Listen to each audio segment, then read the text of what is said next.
Welcome to Flat Earth Debate, Uncut and After Show. I'm your host Nathan Oakley, and if you are new to this channel, or you've not done so already, then be sure to subscribe, hit the bell notification icon and join button if you'd like to become a Nathan Oakley 1980 channel member and keep up to date with the Flat Earth Debate. If you would like to support the channel, there is a super chat that runs alongside each of these shows while they premiere, and there's also a PayPal, Patreon and crypto link in the info box below the video. Also below this video, you can get £50 for swapping your UK electricity supplier to Octopus Energy, and this is a particular note if you drive an electric vehicle. Also, speaking of Patreons, I'm going to do a quick shout out to all of you who do support me on Patreon. So a massive shout out of thanks and appreciation to Bogey, Michael Kahn, Sarah Griffiths, Rob H, Ben White, Maximum Gravy, Austin Whitsitt, John Kays, Tommy Swagnetz, Patrick Gunnels, Banter, Will Brax, Mel B Styles, Troy Shuker, Bo Snail, Maris, Hairy Blade, Mobile Max 777, Neo the One, Lost Cat FE, Rob W, Open Minded, Reese Pound, Del West Watson, Mike, Muted, Dick Earth Skeptic, Maria Neelands, Unbelievable Productions, Blue Ridge Ranger, The Real Gabster, Liam Nedrick Jr., Abraham Mohammed, Adrian Quintana, Skeptic936, Life is Short, theflatearthchannel.com, and David Wayne Foster. So another massive thank you to all of you for supporting me on Patreon. Now, there's a good chance that this Uncut and After show is going out on Christmas Day, so if that is the case, a very warm and happy Christmas, one and all.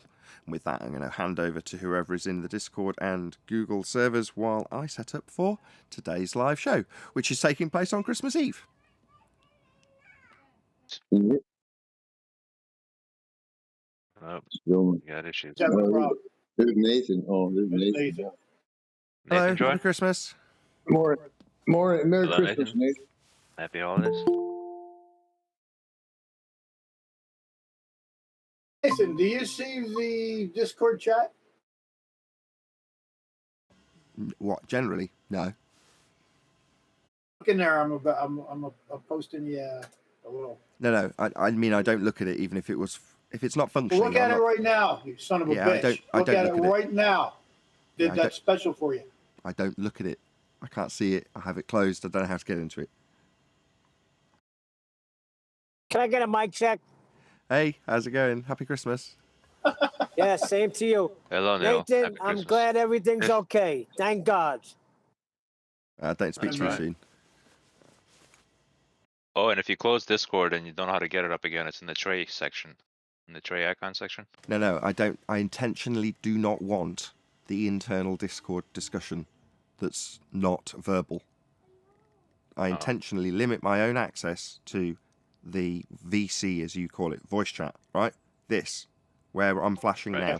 That's it. That's what I get from Discord, and that is it. That's all I want from Discord. Thank you. No offence to all of you hard-working moderators in Discord. Did you look in there briefly? Did you not just hear the last 25 seconds of what I said? Oh my God, Hop, come on. Hold on. Oh, that's Okay. Right. There's a scene in Red Dwarf, right, where the computer Holly is trying to communicate with the last human being alive, Dave Lister, that everybody on board the ship is dead. And he tells him, Dave, everybody's dead. And Dave can't believe it. So he says, you can't be telling me that everybody's dead. And the computer says, everybody's dead, Dave. He says, what about the captain? Is he dead? He says, everybody's dead. The captain's dead. He's dead, Dave. Everyone's dead. He says, what about Dave Hollister? Is he still alive? No, Dave Hollister's dead. He's dead, Dave. Everyone is dead, Dave. Right? And it just keeps going on like that. It's like, at the end of the back and forth, it's like, I'm sure there's a reason I brought him back out of status, which is to say frozen in time. Yeah, it won't sink in. So, no, I won't see it. I'll never see it. I'm really grateful if you've done something really kind and nice for me. But unfortunately, I can't and won't see it. It's a distraction. I'm only interested Put it in the Master verbal. B. Pardon, Neil? All right. Never mind. I told him I can put it pass in it on to Master Master B. B. Hold on. Yeah, hold on a sec. I'll get All it. right. I'm going to post it again. See, If it makes it to Master B, technically it's been through a couple of gatekeepers, hasn't it? Let's be honest. Yeah. Yeah. So at which point, if it's worthy of me troubling myself with it, it'll appear in Master B. If it's in the Discord live chat, no offence, right? I don't want to concern myself with it. It's unvetted dross, as far as I'm concerned. No offence. Generally speaking, it's unvetted dross. Well, re-uploaded the harp. I'm doing it right now. I just Pop is re-uploaded. trying to do something Rewriting. nice. Trying to be nice, and I'm giving him logistical facts about how the show runs. What am I like? Hey, let me just give you this fast, brief thing really quick. The day before your whole incident, I had to take my son in for a root canal. Nathan, I was cringing. And you can't understand it until you're a parent. I did not want my son to go through that. And so I can't even imagine, bro. So, geez, I hope everything stays okay. I'm continuing to pray for you. So is 10th Man. I called in all the generals of God's army for prayer. Well, in that regard, it's good and it's bad. So I think between my wife and I, we figured out there's probably been at least, and I say at least minimum, 4 occasions it's actually happened. But 2 of which were with me, and I didn't know what was going on.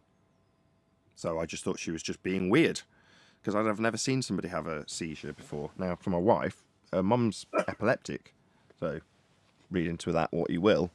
But last night she stayed up with her all night to see what she was doing while she was sleeping, and she had a seizure in her sleep while she was literally on her mother. So now that my wife's witnessed it, she's like, it's exactly the same as my mother's epileptic seizures. So you're right, okay. So it kind of follows that she might be epileptic. Now, by the same token, there's a history of heart defects. I had a sister that died with a heart defect.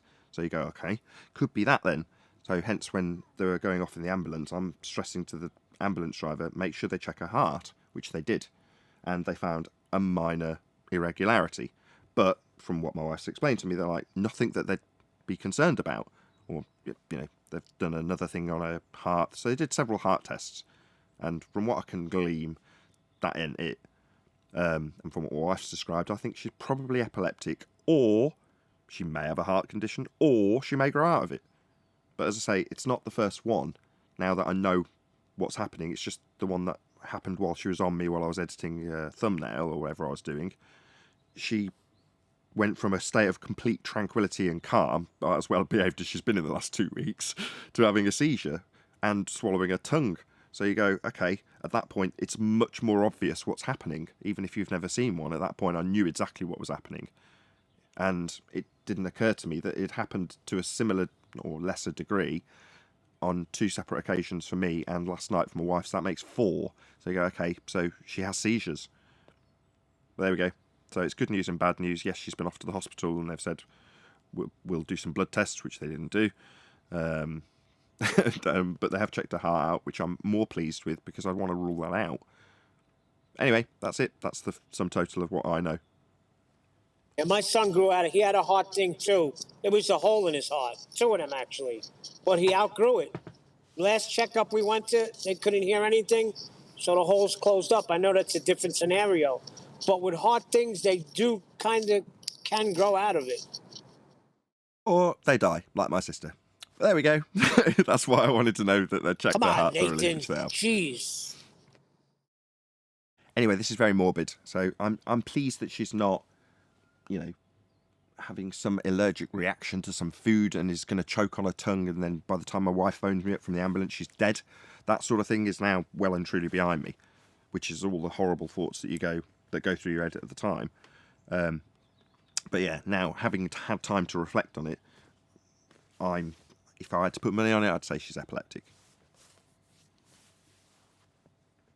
Okay, they could deal with epilepsy. It's still rough as being a parent. It's still going to be rough. But they have things for that. Or not, but it's something that should just be a part of her, like it is for my wife's mother. It's just one of those things. It's part of who she is. So if that's the case, that's so be it. If she grows out of it, then great. Yeah, there we go. There you go. I can't tell you anything else other than I'm happy to have her back, and you know, her being a naughty self is brilliant for a change.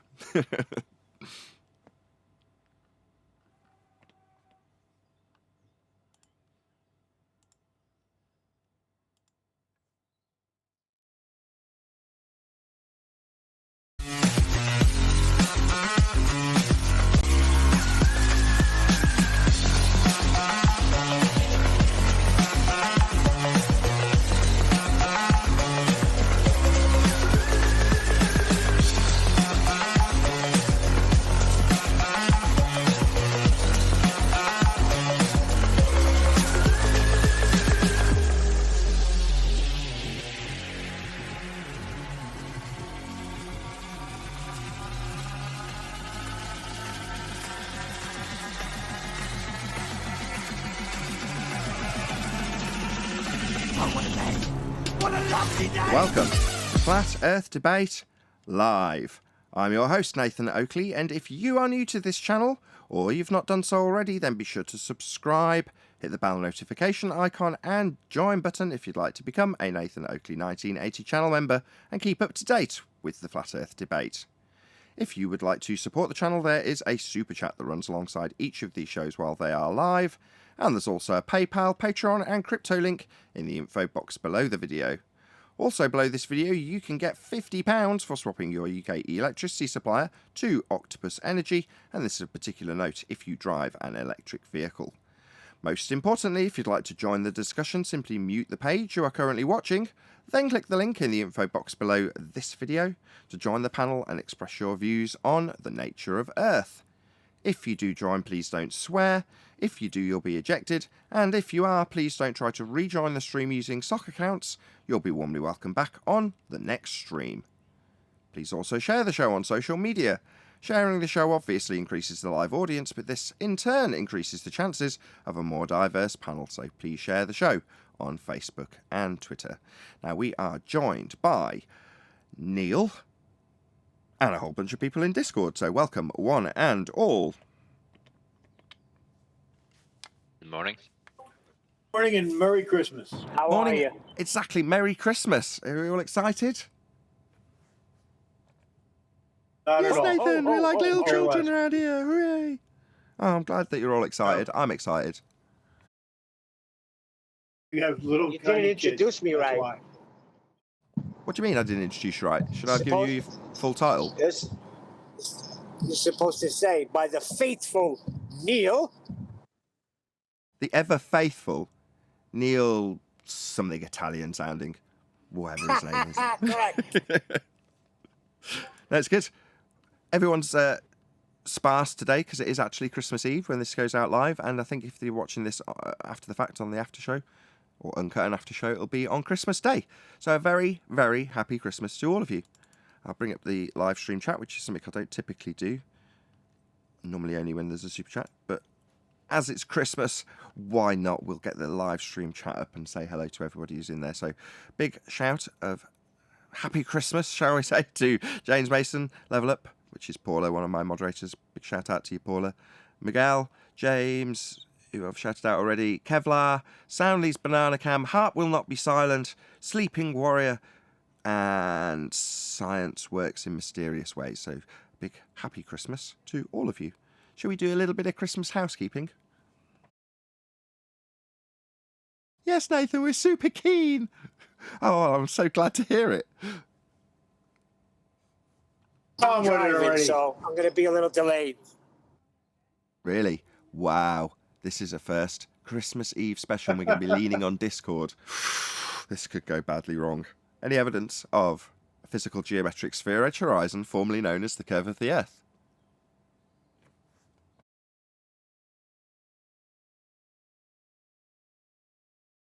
No, Nathan. Definitely not. We're Come on. debating with the Black Come on, Swan. Discord.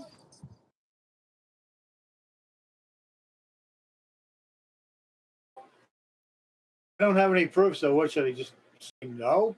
I mean, should I make shit up? No, don't make stuff up. Is he But chopping or is it me? I don't know, but this is going really well on my end. I mean, I'll just have to fill in and pad out the answers myself. It's okay. That's nothing new. Sometimes this happens. And when it happens on a Christmas special, everyone in the audience is really pleased because it means the pressure's on. It's down to me to make this a good show. So no, we're definitely not evidence of a physical geometric sphere edge for a horizon. It's absurd. Moves with the weather. If it had geometric physicality to it, i.e. it could be measured, then it would be obstructing things exactly as they claim in their Earth curve maths.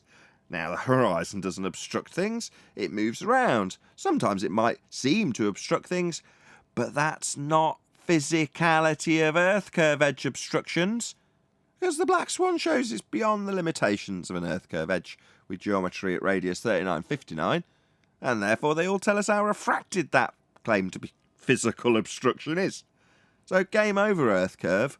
The horizon isn't Earth curve. We've only got one horizon, and it's not geometric. The horizon in the Earth curve maths is geometric. It's claimed to be blocking stuff with its physicality. Yeah, game over. Hey, Nathan, what was that illustration that Eli had the other day with the guy in the hill? Because that was a pretty good one. And we never see that. And even Jose admitted to never seeing that scenario. His example was to say that if you've got a dude, right, and he's looking at a hill, and along the top ridge of the hill, there's a guy as a walker with a dog, right? Now, unbeknownst to the dude, right, the dog is going to, any minute, run after a ball just beyond the view of the guy looking down on the guy on the ridge. So there's two guys, one guy on the ridge, one guy above him looking down on him. Now, when the dog goes over the edge of the, he's not to his death, but just to go and get the ball, both the dog and the man are obscured by the hill. Right, so that's the scenario. Man looking down at ridge with a guy behind it obscured by the hill itself.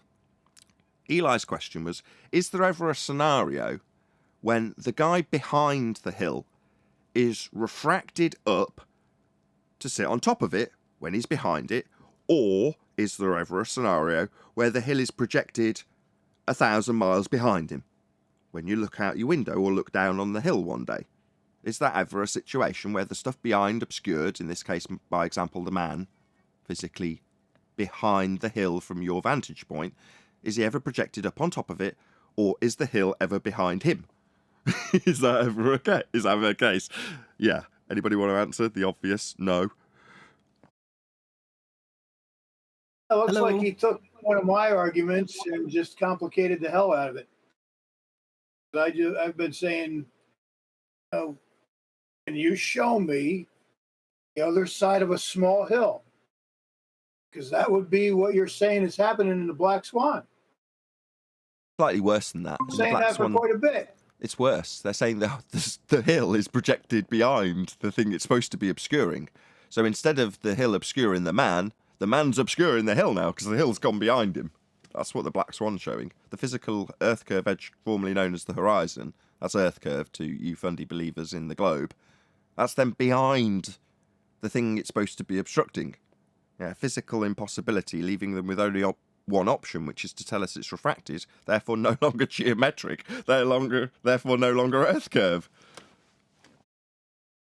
They're not getting it. They're still talking about boats disappearing and nonsense like that. Sometimes I feel like I'm back in 2015.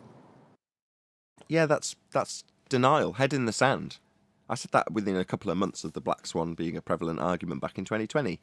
You know, the reaction is to stick your head in the sand and hope that you can still go around asserting to people who aren't in the know that the Earth curve edge horizon is blocking things. It's blocking this boat. It's blocking this bit of land. Let's work out how much is blocked by it. You're like, no. You only need one Black Swan to show that it's not a physical geometric sphere edge horizon blocking stuff because it's, according to your own side, refracted. Well, it's not refracted blocking things. That's nonsense. But that's what they've got to tell us, because there's no other explanation when your physical edge is where it's not supposed to be anymore. And therefore no longer physical, no longer geometric, no longer Earth curve. What are you going to do? Well, you stick your head in the sand and hope that no one notices when you assert it's Earth curve again and tell people it's blocking stuff. Yeah, it's debunked. Well, we have a guy in here that is pushing and will not let go. And he was on the show, FE Pilot, keeps pushing, saying that he's showing the geometric edge and also the curve. Yeah, okay. He's Black Swan. not. Black Swan. But he keeps Black Swan. insisting. We only need one to show that it's not Fraction. that. The horizon is not a geometric. You can't see the geometric horizon, and I only need to rattle off a few of their own side's quotes. We wouldn't expect to see the geometric horizon. That's AB science. Nobody's claiming to see physical geometry. That's planar walk. The geometric horizon only exists in the maths. That's the rumpus. So he's telling us we can see the geometric horizon. All right, take it up with AB Science, Planar Walk and Rumpus, who have explicitly told us that we wouldn't expect to see it, we'd never see it. And there's a whole horde of people who tell us that we would never, ever see it unless we sucked out all the sphere-shaped air. That would be atmosphere that bends the light at a standard rate always. So if he's claiming we can see physical geometry, he needs to take it up with his own side now, doesn't he? FE Pilot. Go take it up with Rumpus, who's told us it's only ever seen in the maths. Or AB Science, who says we wouldn't expect to see physical geometry. Or Planar Walk, who says we're never going to see it. Or all the fundy Muppets who tell us we wouldn't expect to see geometry unless we sucked out all the air into the sky vacuum that's not sucking out all the air in violation of natural law. Hey, Brian. Hey, Nathan. Great to see you back. Very happy, my friend. Yeah, glad everything's all right. Kinda. Hello, Ryan. Yeah, it's well, all good, and it's not so good, but it's all good. Let's move on. Any evidence you can have gas pressure without a container? Speaking of sphere-shaped air that's always going to bend the light to never allow you to see a geometric physical sphere edge, that's Earth curve horizon. Any evidence that you can have that gas pressure sphere-shaped air without a container, without it dissipating into the available volume of space? Of all the claims, that is the one claim that is, I don't know, not that the others are provable, but that is the one claim that is beyond ever being proven. It's so far from reality, I can't even put it into words. Brian, I had a guy on 24/7 tell me this morning that raindrops prove that gas can form in a sphere shape. And I was trying to explain rain to is him, water. It's not gas. That's wow. what I said. That's what I said. I said the air takes the shape of whatever container it's contained by. Ask him why raindrops are raindrops. Ask him why they're a drop shape. Ask him that and see if he knows. Yeah, having had the gas fill the availability of volume and then undergo a phase change, it then descended through other air particles and formed that perfect spherical shape as it fell. Hi, Adam. Happy Christmas. Ho, ho, ho! Happy Christmas, ho. everybody. Happy Christmas, Adam, and everyone else. Merry Christmas. To all you Irish guys, I just passed a sign while driving. It said, "Don't drink and drive." Really? Good advice. People who drink and drive are idiots. Yes, they are. Used to be one. I was a complete idiot. Don't do it. Yeah, but you know No, something? never I do wanna- that. Hold on. When I was a kid, my uncle owned a liquor store, and he used to bring us to Pennsylvania. He had a big van. We all used to jump in the van, and he had his scotch right next to him the whole time. Never had a problem. Oh, well, that's It a was great only when he- story. Yeah, it was only when he got off the Yeah, I scotch got that he had similar the problem. stories. Okay, right, it's Christmas, and a lot of people go out and get absolutely plastered, i.e. drunk, and then drive home. And I'm going to say it again. If you do that, you're an idiot. Because you could potentially end your life and end the lives of people around you. Because you can't be asked to get a taxi. What the hell? If you do that, you're beyond reproach. It's just Yeah, these days there's no excuse. They got Yeah, it's not. Ubers, taxi. I mean, it doesn't matter where you're at. You could get an Uber.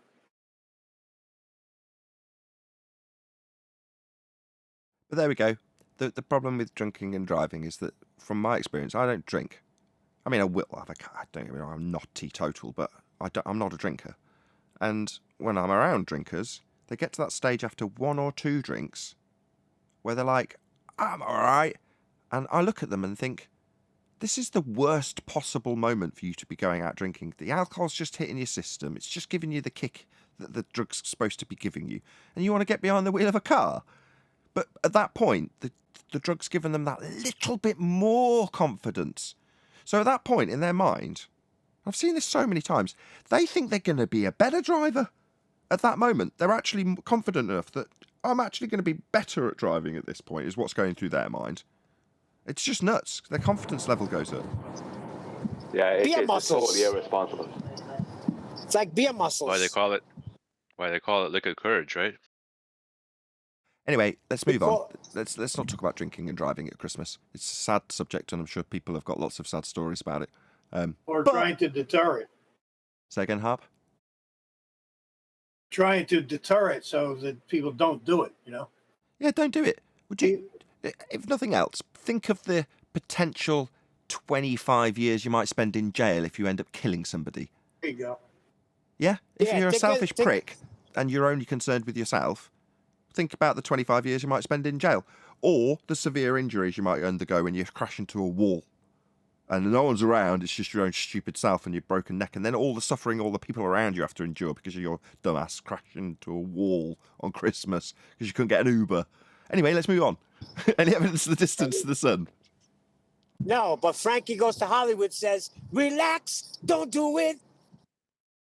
Yeah, I got Yeah, banned. that's about something else. This is but- When You Want to Come. I got banned from Radio 1 for that reason.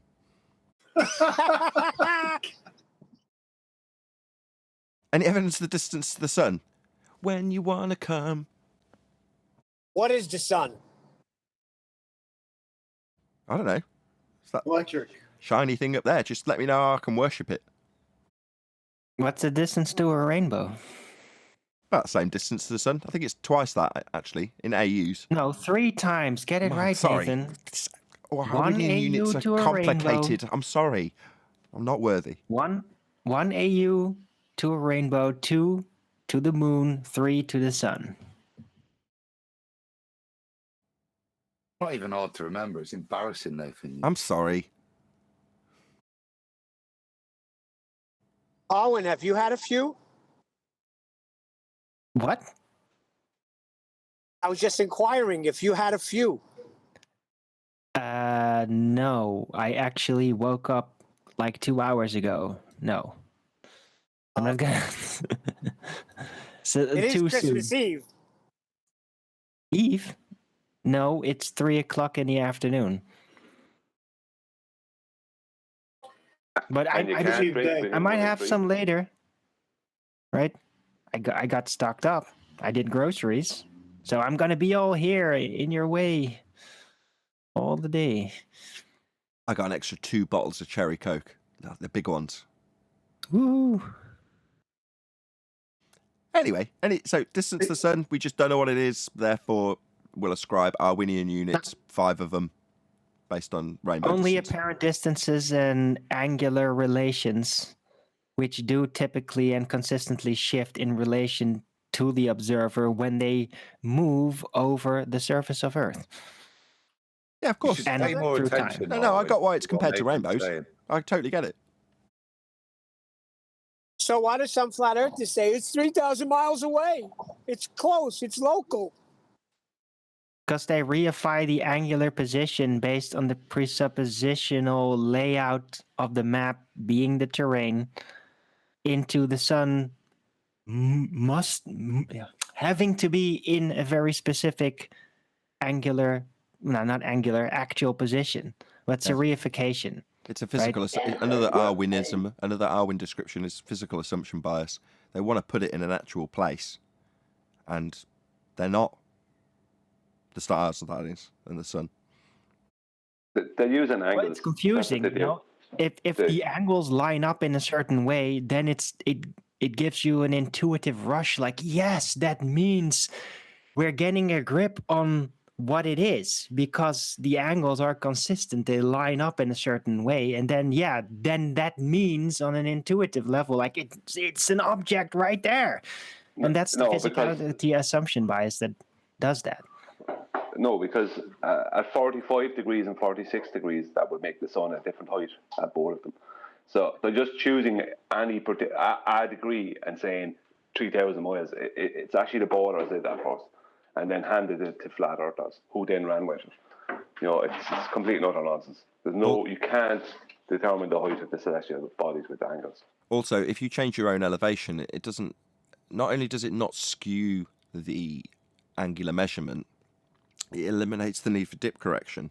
So based on the fact that you can still do the exact same maths without dip, if you're using an artificial horizon or a bubble sextant on a plane, in other words, you're no longer allocating any importance to the elevation of you, you're just measuring the angle to the star in the sky, right?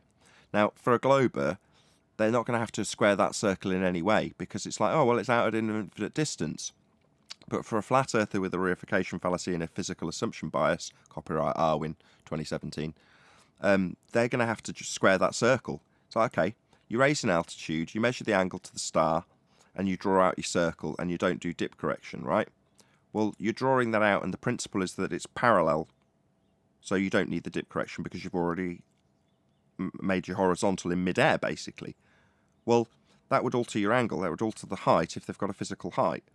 Now, you don't have to make any corrections for it. In fact, you make less. You don't do dip because you're no longer using something that's ethereal, not actual, apparent, and that would be the horizon. So when you're using that, based on the optics of your vision and the scope that you're using, or the optics of the sextant, you have to correct for it.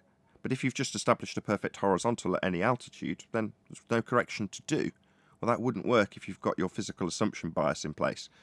And further to that, to be honest, that long-winded explanation's only been aired because it's nice to air it.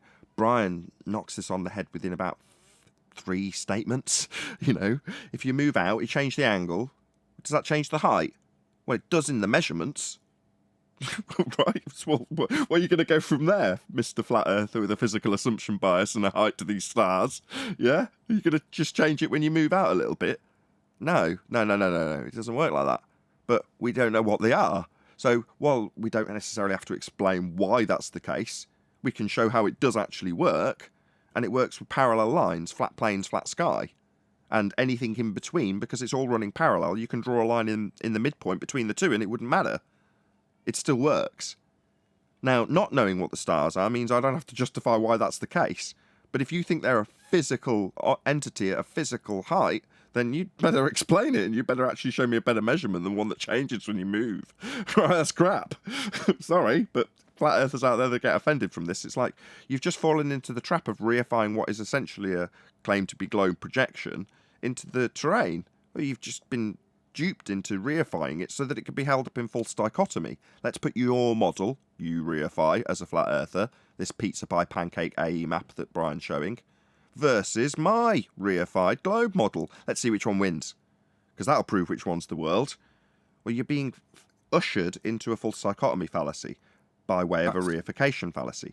And you're, as a flat earther, guilty of not basically crossing all your own I's and dotting your own T's. Wrong way round. But there we go, that's the point. Go ahead, whoever. Nice, Nathan. Question, sorry. Well, I'm right. All right. No, I want to say very quickly is the question I ask is to people who come up with that, whether they're boners or flat earthers, is what height is it at your 90? And then they have no answer. There you go. I said 3 statements. You can destroy it in 1. Exactly. So if you're at the zenith point, so you've got a dude measuring to a star at your location, the zenith. Well, therefore, it's at your zenith. Well, forget the guy that's measuring an angle to it above your head. What's the angle for you? How are you going to get a height from that? Exactly, Brian. You can destroy it in 1 statement. I mean, the absurdity of the physical assumption bias, sort of, I forgot about. You know, it seems like Arwin did because he didn't go straight to it. I had to remind him now. But it's because it's like, for me, and I know damn well for Arwin, as it's him that originally rooted it in the terminology, it's like, why would you assume these things have any physicality to them? I don't get it. No, I thought it was just a leftover from having that physical assumption bias forced upon you with a heliocentric belief. It's just something like gravity, I suppose, difficult to relinquish. Well, I've got to have it. Well, why? Well, because it was part of the old model and I want to keep that bit. We knew that they were a physical thing that you could travel to. Well, now they're still a physical thing you can travel to at 3,000 miles. But just 3,000 miles. It's like, why? I don't get it. It's needed for the straw man. It's needed to deny perspective. This is me that put this picture up. This is, you know, you was asking, has anyone attempted to attack the sextant. Well, Tommy, the Scandinavians against flat earthers, is the guy that Google SketchUp'd the Blackpool Swan, and we took it apart. What he's doing here is first of all, he demonstrates how a sextant works, etc., etc. Lovely. And then he takes it to a flat plane. And he's making this statement, look, that on a flat Earth, even in Antarctica, you should be able to see Polaris. And this is all physicality, assumption bias, and, like I said, a complete ignoring of perspective and what happens in the sky as you go further away, their relative position and how you measure it. But this is the first. This came out yesterday, Nathan. So this is the first attempt I've seen to challenge the sextant, and it appears to be being based on this presumption that it has a physicality assumption bias, that there is actually a physical point you're measuring to, and therefore you should be able to determine the height, and consequently you should be able to see Polaris from anywhere across the flat plane. Hold on, that's based on. Hold on. Your view of Polaris off a flat plane is nothing to do with establishing your position with triangulation using the stars. So what he's done is he's turned the sextant argument, which is based in the useful nature of a sextant, and turned it into an argument about ascertation of the height. Am I correct in my assessment there, based on what you've just told me? I think I am.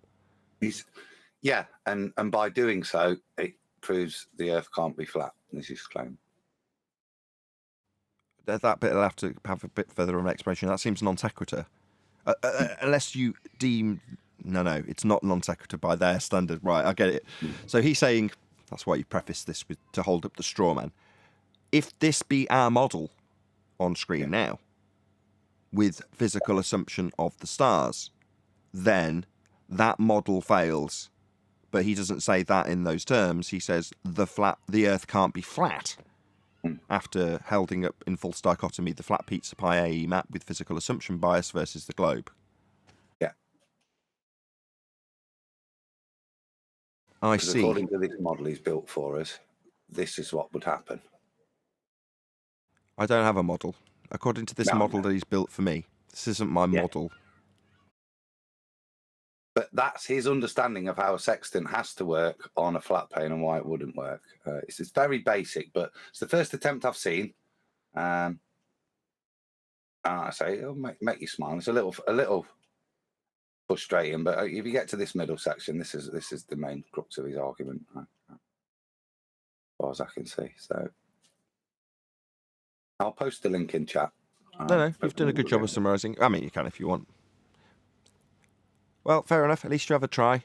But holding up a straw man of some model I don't ascribe to and then burning it in false dichotomy, no, that's pretty weak. Yeah, but then they come back. Well, then what is it then? If it's not this pizza pie, then what shape is Earth, Nathan? That's what I get. Yeah, I was nowhere near. I was in a different state when the murder occurs. Well, who did it then? I don't know. I was in a different state though. Well, you must prove who did do it. No, I don't need to do that. I can demolish the assertion that we're on a sphere, and then that model, the one that you were holding up in false dichotomy against some flat Earth model I don't claim, i.e. a straw man you're trying to burn, yeah, that's irrelevant. But the globe model, the one that you actually think is reality, that's still dead at the end of this.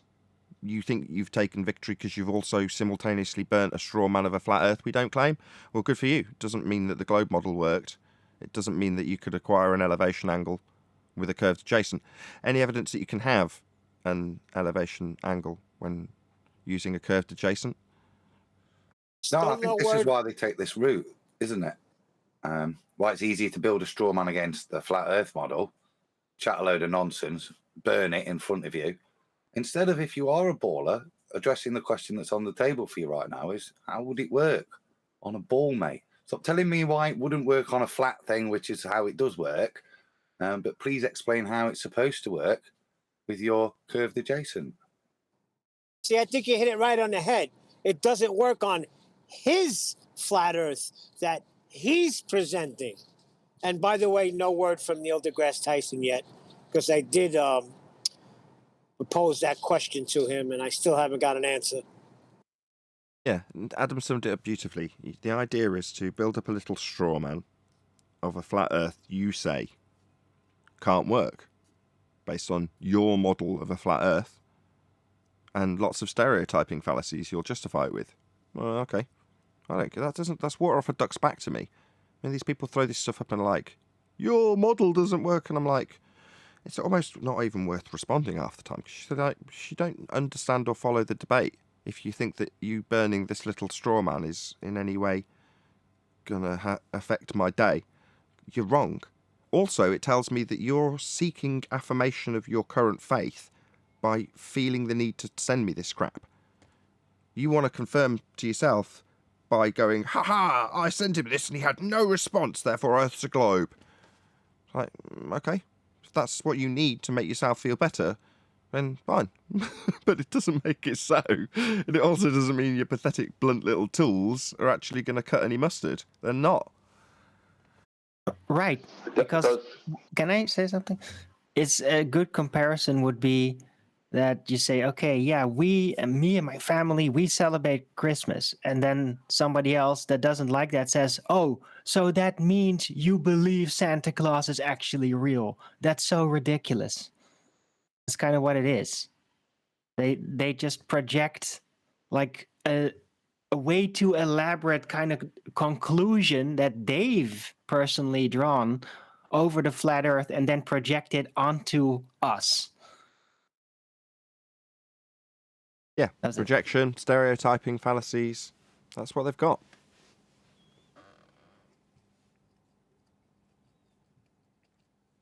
That and a whole bunch of straw men to burn. I think that's what my son is at too, because that's his cop out now lately, that we don't have answers to anything. Just disproving that it's a sphere. He wants answers. And I think that's what the whole cry is. They want us to tell them what the world is now that they realize it's not a sphere. Yeah, that's an easily spun positive though.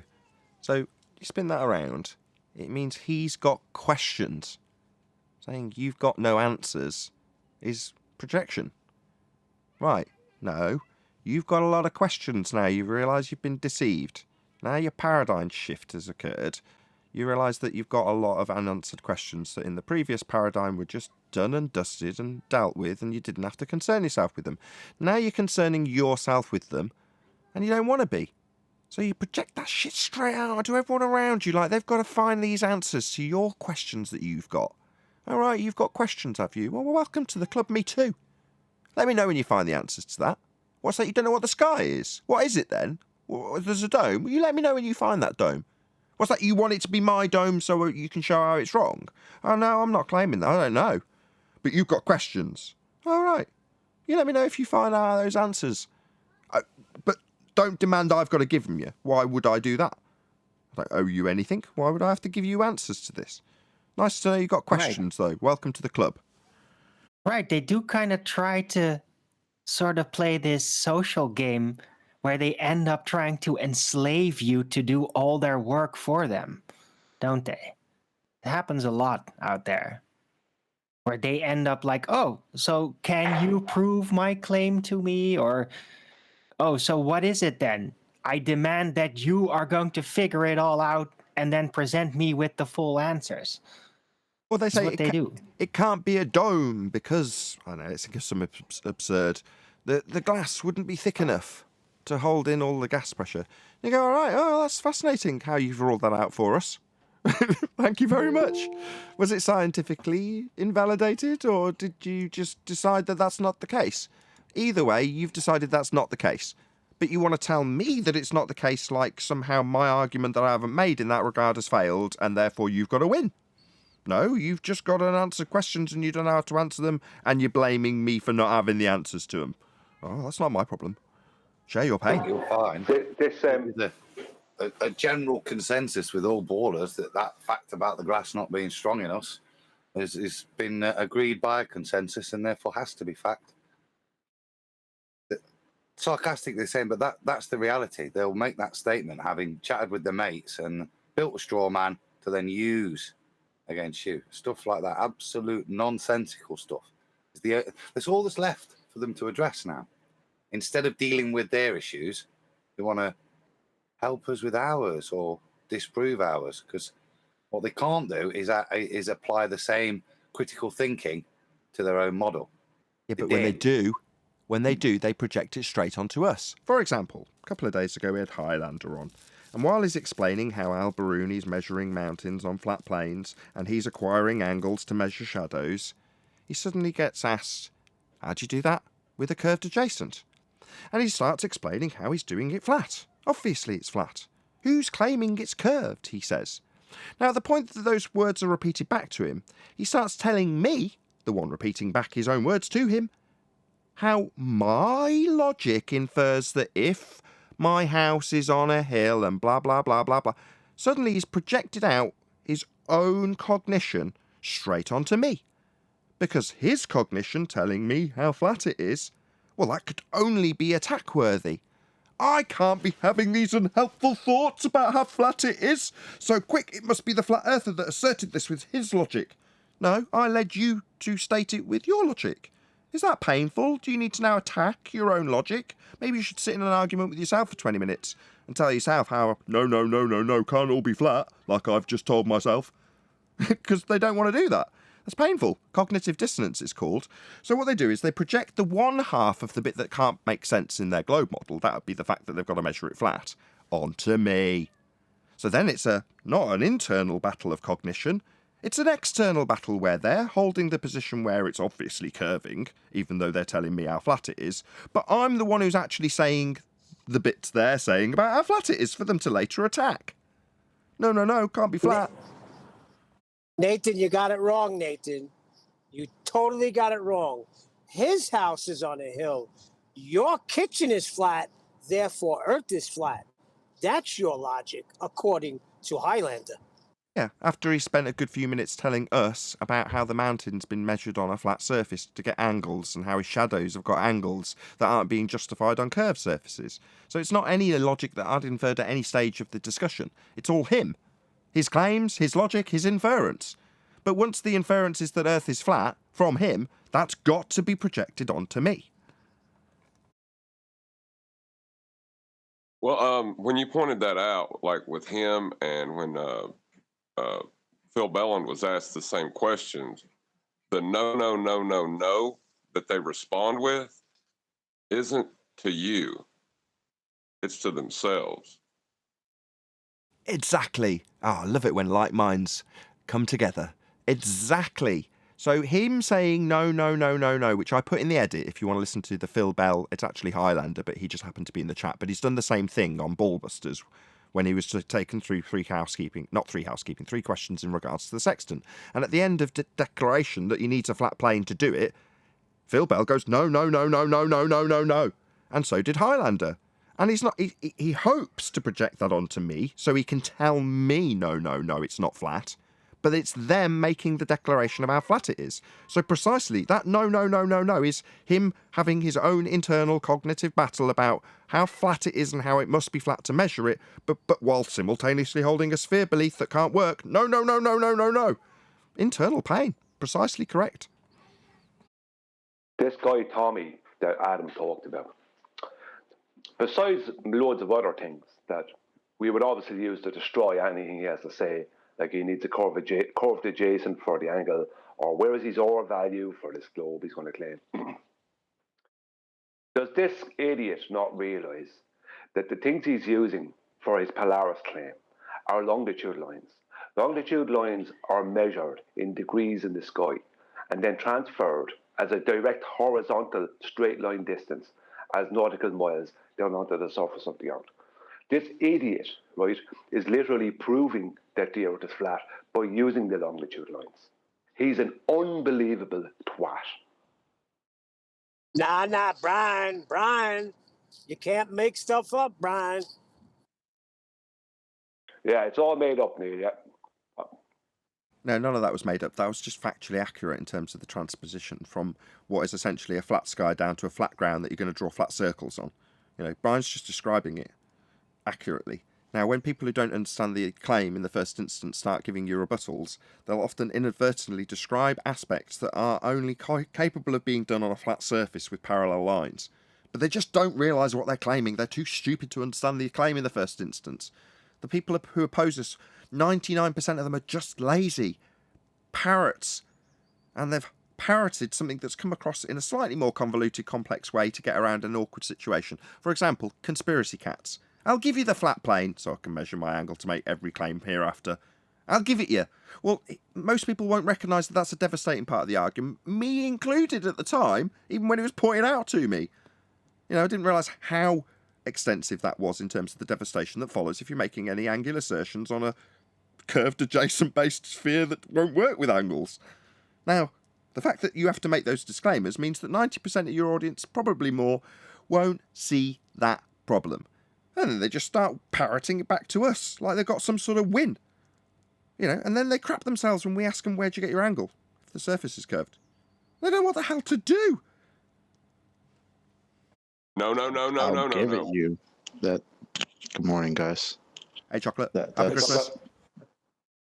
Christmas, Yes, Merry Christmas. Merry Christmas.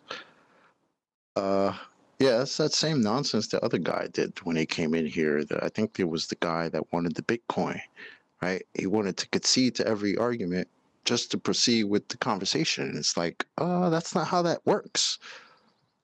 Remember? He was just like, yeah, I'll concede that you need gas pressure. You need a container for gas pressure. But, listen to my explanation. And it's like, no, that's you just destroyed the argument already. What are you doing? That's the same thing I hear when somebody says, well, yeah, I'll give you the flat plane, but it still doesn't work. So flat then? I don't understand. Makes no sense. Yeah, Chocolate, that guy, he was really sneaky. Because he's one of these guys, I can see that gas pressure needs a container. But what he wants to do then is put in his version of the container, which is a force of gravity. It's a real slimy concession, yeah. Any scientific evidence of gravity? The hell is that? You must be joking. You're in a jovial mood today, eh, Brian? Yeah. I don't know if you've ever seen gas go down. Go boom boom, like bouncy balls. Harp. I've seen it. Oh my God, Harp. What's going on, man? Gas expands to fill the availability of volume it has to fill. It's called entropy. No. Raindrops. Rain isn't gas. It can be a sphere. Yeah. Rain's not gas. Raindrops prove the Earth can be a sphere. Did you say raindrops prove the Earth could be a sphere? Let's hear it. Yeah, sure. What, the surface tension? Hold on. He's just throwing it out there, or have you thought this through with a bit of bullshit to back it up to make it a bit more, No, I haven't really thought it through. I suspected so. I love Harp. Right. Any single viable hypothesis from any of the fields of astronomy, cosmology, or astrophysics?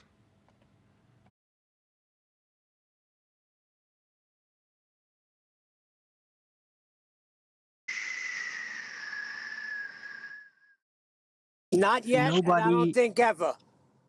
Nobody in their field uses the scientific method.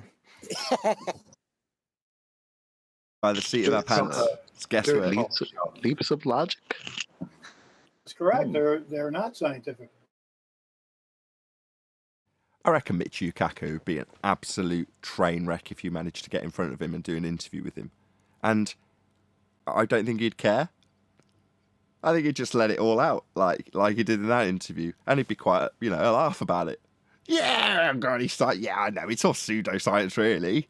Yeah, but we've got consensus, and the whole world believes in consensus. So it's all good. What's the problem?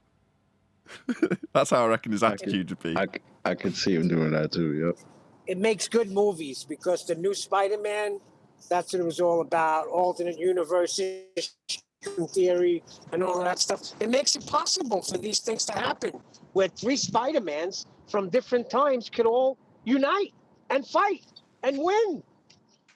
Well, the sad part isn't that Michio Kaku would say that, is that the ballers would defend him as still being science after saying it.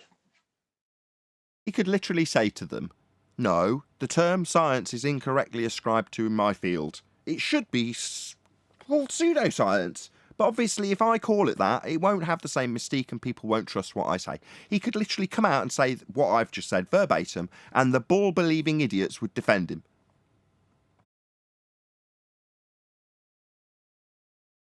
Absolutely.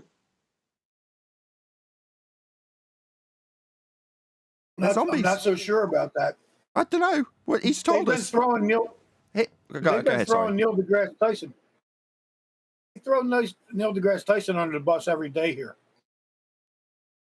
Yeah, Say that's he's true. wrong, and I try to tell him, dude, don't you realize that he's giving you an out so that you don't have to try and show us the curve? He says you can't see it. Why are you going to throw him under the bus and try to show us the curve when you can't do it? They don't get it. All they have to do is say, listen to what Neil deGrasse Tyson says. He says you can't see the curve. It's flat. They won't. Because They're also, that according to stupid. them, Hold on with that. also according to them, we're supposed to see that from the beach. So that's a problem. Because That's the there's no beach. I beaches hear that that. start Go to 120,000 the feet beach. in the air. Either way, there's a priesthood that we have no connection with. And all we get is the scraps of contrived interviews and when they make minor disclaimers about the reality of their fields, which is to say they're all actually pseudoscience. And in some instances, in the case of Michio Kaku, he knows it's pseudoscience. And he'll jazz up that it's pseudoscience. Well, okay, what can you actually say about that? Well, he's a good spin doctor. That's what that says to me. He's a good spin doctor. He can turn literal pseudoscience into fly by the seat of your pants excitement. Well, that's skill as a showman. Like, you could say the similar stuff ascribable, in fact, in greater quantities, to Neil deGrasse Tyson. Yeah, he's an excellent PR guy for pseudoscience fields that he represents. Who was it on Actually, about? Go on, Chop. in that statement, though, remember, he's distinguishing between science and pseudoscience, right? Because he's just using the word cosmology, right?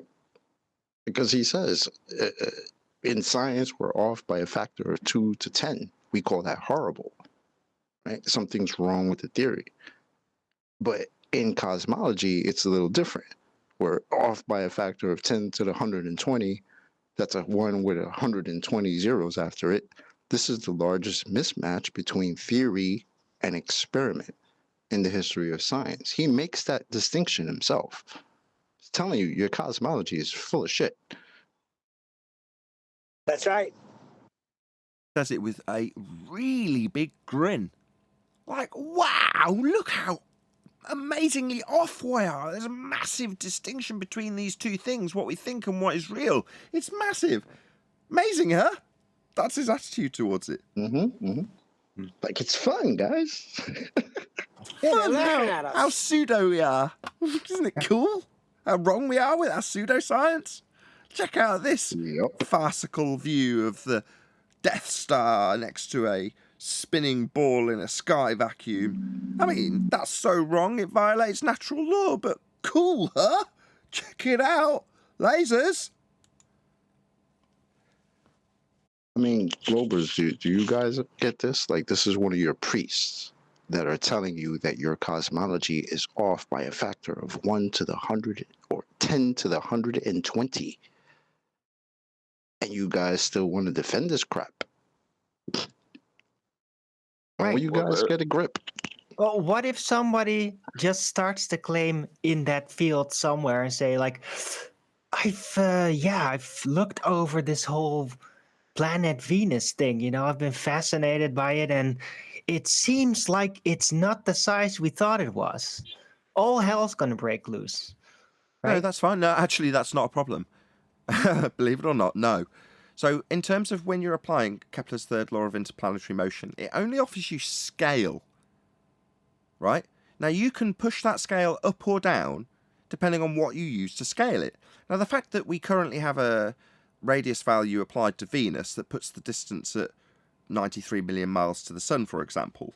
It's just based on that particular scale. And it's changed a number of times. But how you scale it is up to you. And the distances just depend on you making a presupposition of a physical value at some stage of that scaling. So absolutely you could change the radius of Venus. It doesn't have to be the same as Earth. Yeah, they call it Earth's twin now, but does it have to be Earth's twin? Yeah, it doesn't have to be.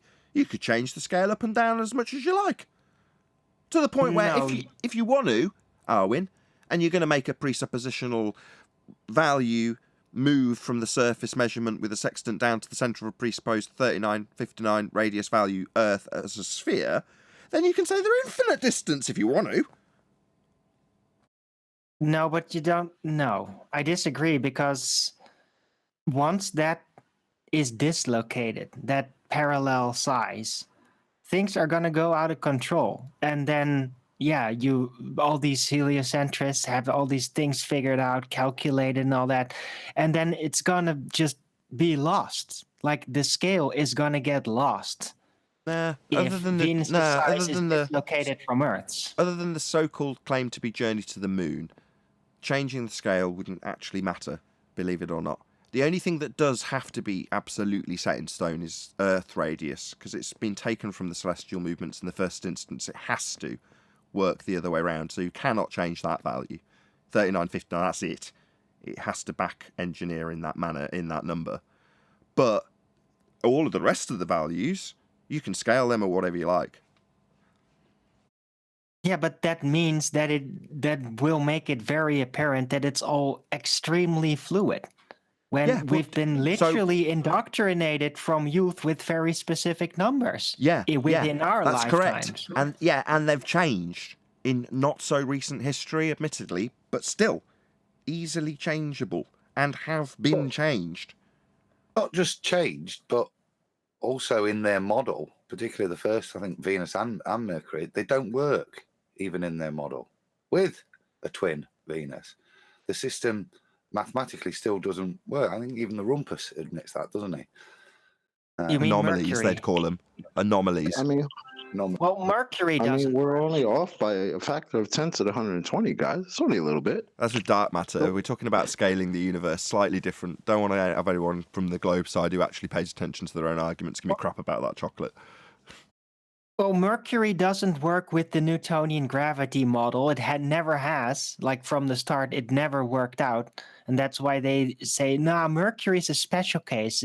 That's where Einsteinian gravity applies somehow. Like, added on. Like an extra addition to a complete balanced model of Newtonian gravity. And then, and then there's like this Mercury painted over it with Einsteinian, even though that makes absolutely no sense in a model configuration. But they do it, and they have done it for a long time. So yeah, that's always going to be wrong, right? It's never going to work out. Are you talking about cosmology? Yeah. Talking about direct solar system. Yeah, exactly. That's what he says is off by the factor of 10 to the 120. Very general cosmology in itself. But I think he was more just applying that to supposed galaxies all out there, right? Because those scales are just out of control all over the place. It's like unsizable. You can't size it up. Yeah, it's nonsense. Right, but the things in our planets, in our solar system, right, we have kind of sort of consistent angular sizes. That's why the Venus size does matter, because then even our solar system scale is going to be thrown in disarray. That's going to be much more problematic.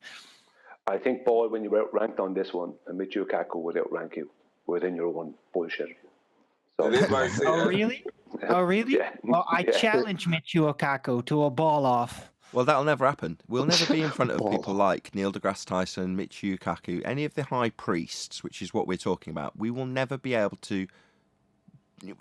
We would be expected to be at bended knee, to be in front of them in the first instance, in awe of their presence. How would you? Yeah. Please expect that. You can't let that ball off go away. That was epic. A ball off? This is why I Yeah, have to keep I these challenge guys him to a very ball off. hidden from us now. What they want to say, because Don't get it confused. Other way around. any person who understands these arguments can run up on any of these clowns and destroy them in the street in 5 minutes. This is why they can't come out here and debate anybody. What are you Less talking than about? less Neil than deGrasse 5 minutes, Tyson? chocolate. Yeah. Less than 5 Yeah. minutes. Yeah.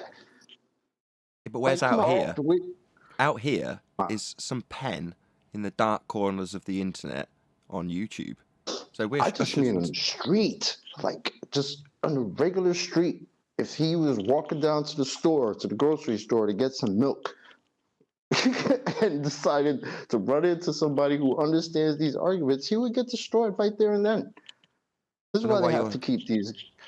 Your screen share's flashing for some reason, Adam. I don't know Yeah, why. it's weird, isn't it? That's why I just keep stopping it. Sorry. Maybe drop and Stuff. rejoin from the Hangout. That might solve Yeah, I'll it. do that. Chocolate. One second, John. Chocolate. All anybody would have to do. All you'd have to tell anyone. They wouldn't have to know arguments. All they'd have to do is search for the R value. Right? In every argument they make, there has to be an R value, and then pull them on that. You know, so the average everyday person just needs that one thing and ball over. Oh, perfect. That gives me a good opportunity to plug Brian's latest video. So, good video, but yeah, you'll need half of that. Are these people slow? It's been 2 years, right? I don't see why they just think that we're not going to notice when they just assume are. Do they think they'll get away with it? I don't get it, Brian. Maybe you can break this down for me. What is the problem? Head in the sand? Is it like we assessed earlier, about 20 minutes ago? Well, it's a cloaked or now because they don't assert or. What they do is start off by attacking the flat Earth and then comparing it to reality. And when they say reality, they mean right a globe with a measured R value. So, like my video was about Bob the Science Guy. He has this argument out there where he uses the Haversine formula, and there's two problems with it. What he says, he takes an actual distance. He uses the Haversine formula, right, to show how that distance works on the surface of a sphere. But what he doesn't talk about is how to show how that distance works on the surface of the globe. He needs to have the R value of that globe, right? And he needs to use the R value of that globe to show this distance. And then what he does, though, which is really sneaky, is he states that the straight line distance, when the straight line is the shortest distance between 2 points, he said the straight line distance between those two exact same locations doesn't work, right? And is shorter than his globe distance, right? But what he's actually doing is he's taking a chord between the two locations that runs through his sphere, right? Which is actually only a circle, and he's then asserting that the chord is the flat Earth distance, knowing that the chord is less in distance than the arc that resides above it. So he's starting off by begging the question that it's a globe in the first place, by assuming an R value and adding in an R value to use his Haversine formula, and then he's adding in, then he's trying to give flat Earth a chord distance as an actual real world distance, and showing how the actual distance is longer than the chord distance, and it works on a globe, so flat Earth is disproven. But this all begins with him needing the R value. Never mind the nonsense he's doing with the chord, which is totally dishonest. It all starts with him needing the R value and using the R value. And it's basically, he's not stating the R value, he's just claiming it without stating it. Right, perfect timing. Thank you, Brian. Moving, Adam, hold on a second, Neil. So that leads us perfectly on to what's on screen now. So take it away, Adam. Cool. Yeah, I wanted to link this a little bit to somebody in Discord was mentioning earlier. Why do they deny Neil deGrasse? And Mitchell's put this video up, and at the end of it, there's Simon Dan, and his rebuttal is to say, well, we don't see the edge because of the atmosphere. Not it's flat because it would appear flat. They're denying that. They're throwing Neil deGrasse under the bus. And so that was just a response to Mitchell's lovely Australian black swan. So what we've got here is you can see I think that rock, the peninsula that sticks out, is at 7.8 miles according to Mitchell. You can see the horizon is forming beyond that point. The water's continuing. Mitchell's got an observer height of 5.5 feet. So if we use their ball maths, 1.22 times the square root of 5.5 works out to be 2.35 miles. And as we can see, the horizon is rendering at 7.8, therefore not a ball of radius 3959. Nice one, Mitchell. Thank you very much.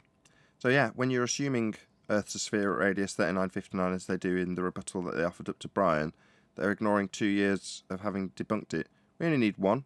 We've got multiple black swans because the horizon's not Earth curve.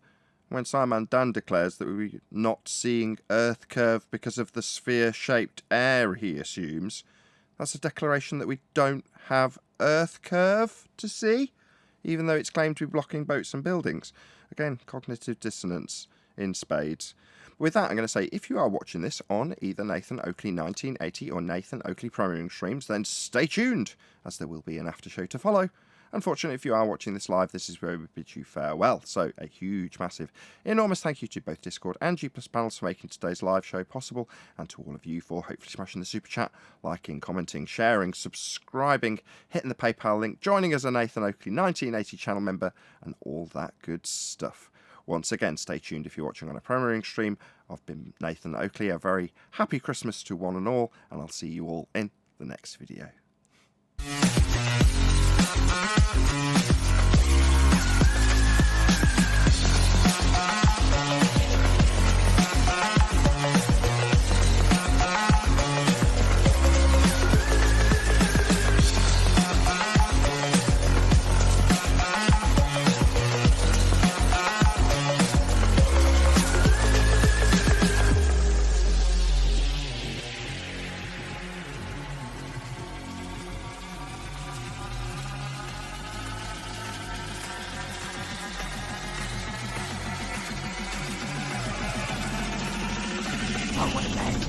What a lovely day!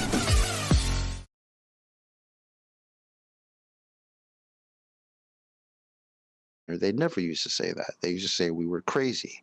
At some point, they started saying, yeah, the container is actually gravity. So the argument did change from no container to gravity is the container. Yeah, the point is because they didn't really understand the concept at first. The point whose bad is that? Yeah, exactly. The point not our bad. No, it's not. It's on them.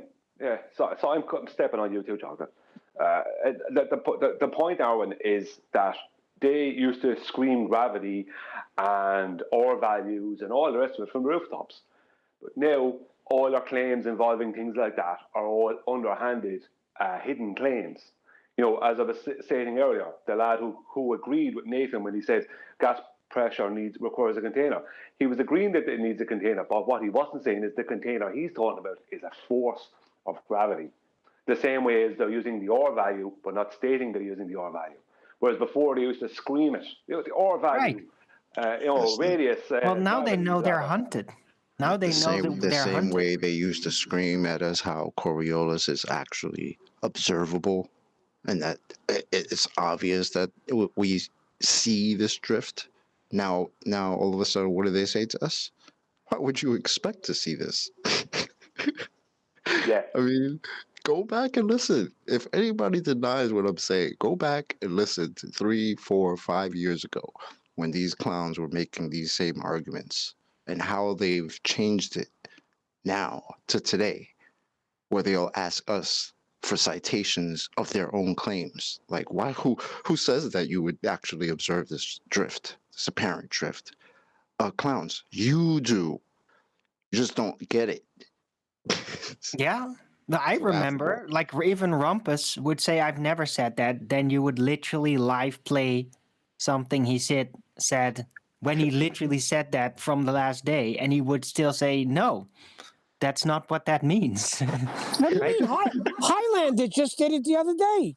He said, who says it's curved? Who You moron! claims the land at the base of the mountain is curved? You? You're a Right. Glover, are you not? Isn't that your whole point? Did you see that But video I the trimmed main- out? Did you like that, Chocolate? Did you see it? I didn't even see it. I went back and listened to the live show. I didn't even see the clip. I trimmed it was out. too funny. I got it down to about 10 or 12 minutes or so. But yeah, just Nice. I turned it into a short. I turned it into a 3-minute video. I turned it into a 12-minute video. You know, I bled that for everything it was worth, because that's what I was describing on the live show. When you've got a circumstance where somebody's cognition leaves them in a position where they ask a flat earther, literally, who's claiming the ground's curved? Like you are.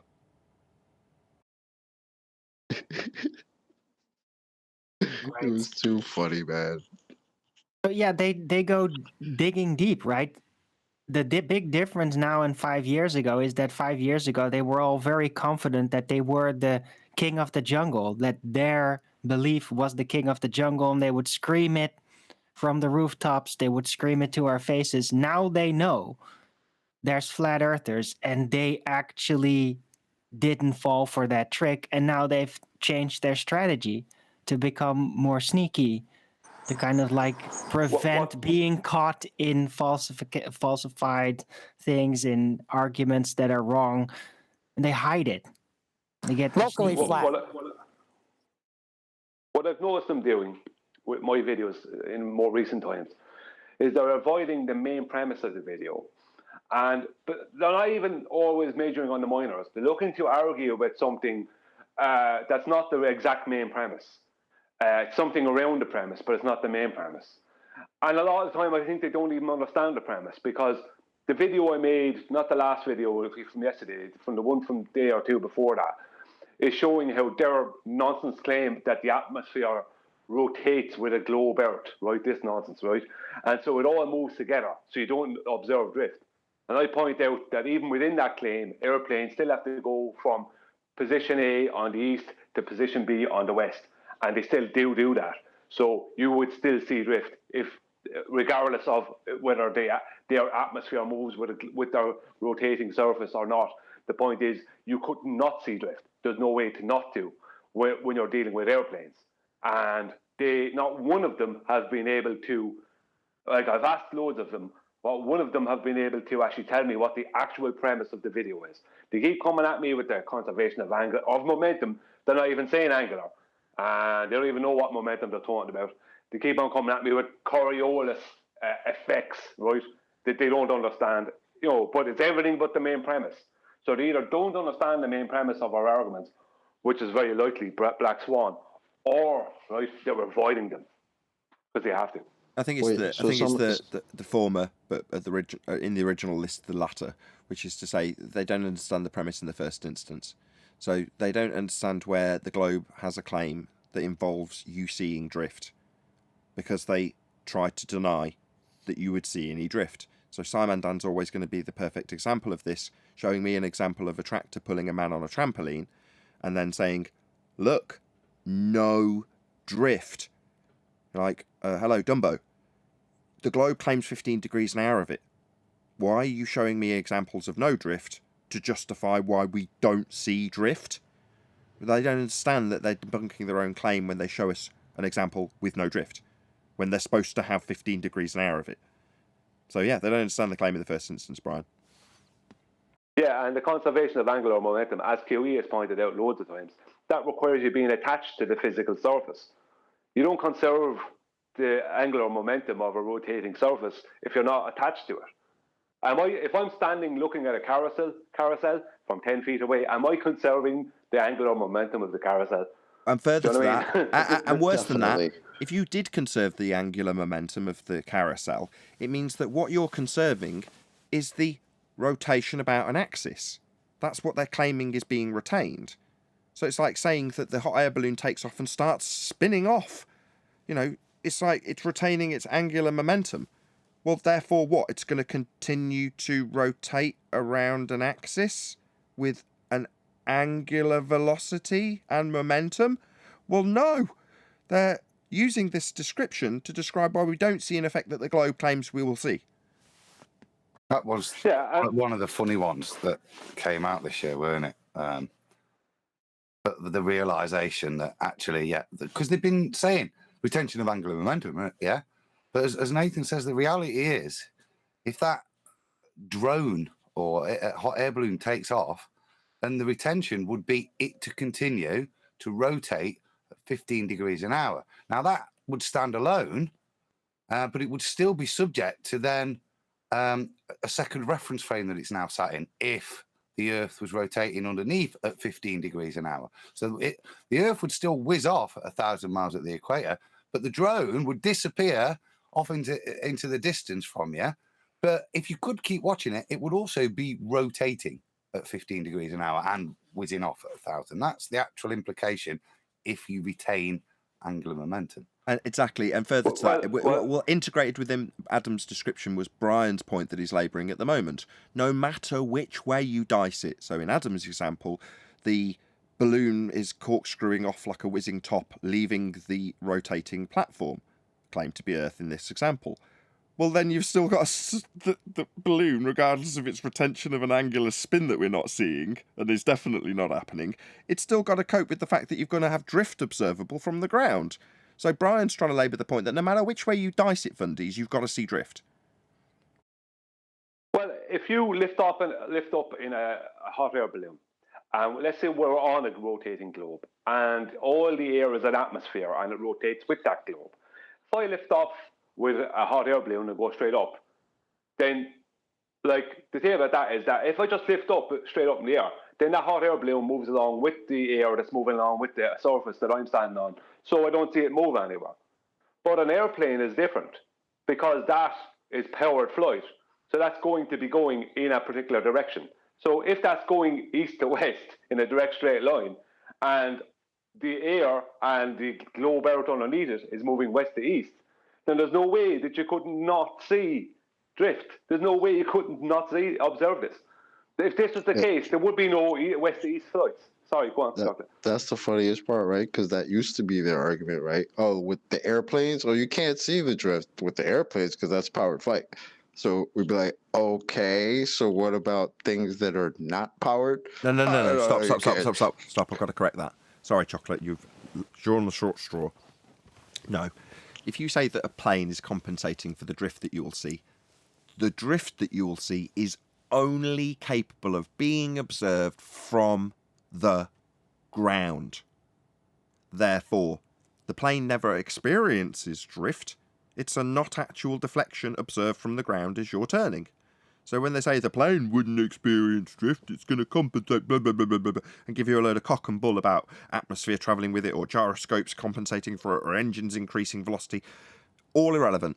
Because suddenly you're detailing the projectile that's not experiencing any drift. It's supposed to have a straight line that you observe as being curved because you turn beneath it.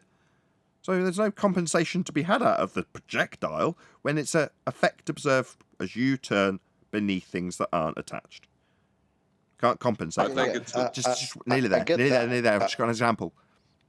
So you're on a roundabout with a walkie-talkie, and your walkie-talkie is connected to the ground control, right, of an airplane or whatever, nearby airport. And on your walkie-talkie, as you're on a kid's roundabout, you spin the roundabout, you look up in the air, and as you see a plane take off, you radio to ground control and say, hey, ground control, I'm observing the plane seem to deviate from its straight path as I observe it on my roundabout. Can you tell the plane to compensate for the not actual deflection that I am experiencing from my vantage point on this child's roundabout? So the ground controller says, of course, immediately. Ground control to flight 747, whatever you are. There's a kid watching you seem to drift. Can you compensate for that, please? Yeah, absurd. Now, likewise, instead of a roundabout, we've got a turning Earth claimed to be the non-inertial turning reference frame to cause this not actual deflection called Coriolis effect. That would be you standing on an Earth that turns, looking at the plane, seem to curve in exactly the same way the boy on the roundabout saw it seem to curve. Well, the plane's not actually taking a curved path in either example. It's not going to compensate for anything because you're seeing it seem to drift because you're on a claim to be turning Earth. Yeah, nothing to compensate for. It's not actual deflection, only observable as you turn beneath things. When we don't observe it, though, they start explaining how the plane's compensating for this not actual deflection. Total nonsense that demonstrates they don't understand the claim in the first instance. Well, I think it's nice you guys are begging the question with them, but still need a radius value for It's axial nice. rotation. Thank you for crapping Yeah, on well, all of that, and that's rightly done. Can't have any of this nonsense without a radian value to give the axial rotation rate to claim Coriolis deflection. So you're going to need an R for that. Ends this argument pretty quickly. And I love it every time, because me with my smug, I understand Coriolis really well, gets shot through, like with a giant 12 gauge right up close, right by refracted curvature, when he just says, yeah, you're going to need R for that, rendering every bit of knowledge I have on this subject completely useless. Well, what I would say is that within their claim, this is my whole point, and I have to beg the question to do it, is that within their claim that their atmosphere moves at a 15-degree an hour rotation along with the surface of their globe, right? That would mean that no west to east flights could ever happen. The only flights that could happen is east to west. But it doesn't really matter about the west to east, because the east to west flights still have to go to where they're going. So the only way to go there is through the atmosphere that's moving at 15 degrees an hour against them. So there'd be no way for us not to see this phenomenon. Indeed. Has anybody got any Christmas sentiments they want to pass on to the audience that's going to be watching this on Christmas Day? Merry Christmas. Merry Christmas, everybody. Jesus is the reason Well, for the season. in the real world, those easterly flights are actually the quickest flights. Like you said, that you should only be able to fly westward. Yeah, but the eastward flight is actually quicker. Occasionally Yeah. people have looked at it for chocolate. Yeah. Do you want to give the example? Yeah, Play the Walk came here and told us that like 3 years ago. Tried to claim that flights from West Coast to East Coast actually are faster. That's not supposed to be the claim, though. Yeah. It's hilarious. Chocolate's like, it's the other way round. They'd be shorter. So you're saying that we've got the reverse direction of spin causing Coriolis in the antithesis of the direction claimed by the globe with the rotation value in the direction that's claimed? It's like, you got it the wrong way around. So you're saying actually they're shorter going the other way. You're like, yeah, that's right. Yeah. But sometimes people look up those differences and don't realise that there's a differential between west, east, east, west, and it's going against their belief in a globe when they claim it. Look at this, it's shorter. Yeah, but it would be longer on a globe, you complete muppet. Exactly. You'd never actually too be funny. able to achieve your destination if you traveled eastward at 500 miles and your destination was moving away from you at 1,000 miles per hour. You're on fire. You Hold on. QE's had. He's not here to. I looked up and down the list. He's not here to regale us with his stories, where he literally gets fundies to describe the planes flying backwards. He gets them to say it. Correct. It's absolutely brilliant watching him do it. I've seen it several times. It's brilliant. Well, imagine thinking that that's your reality. Like you're getting in a plane and you're trying to fly somewhere, and that somewhere is actually moving away from you as you're flying to it. Imagine being grown and thinking that's what's up. Well, Adam might step in here because that's part of the misconception when they say it's retaining angular momentum.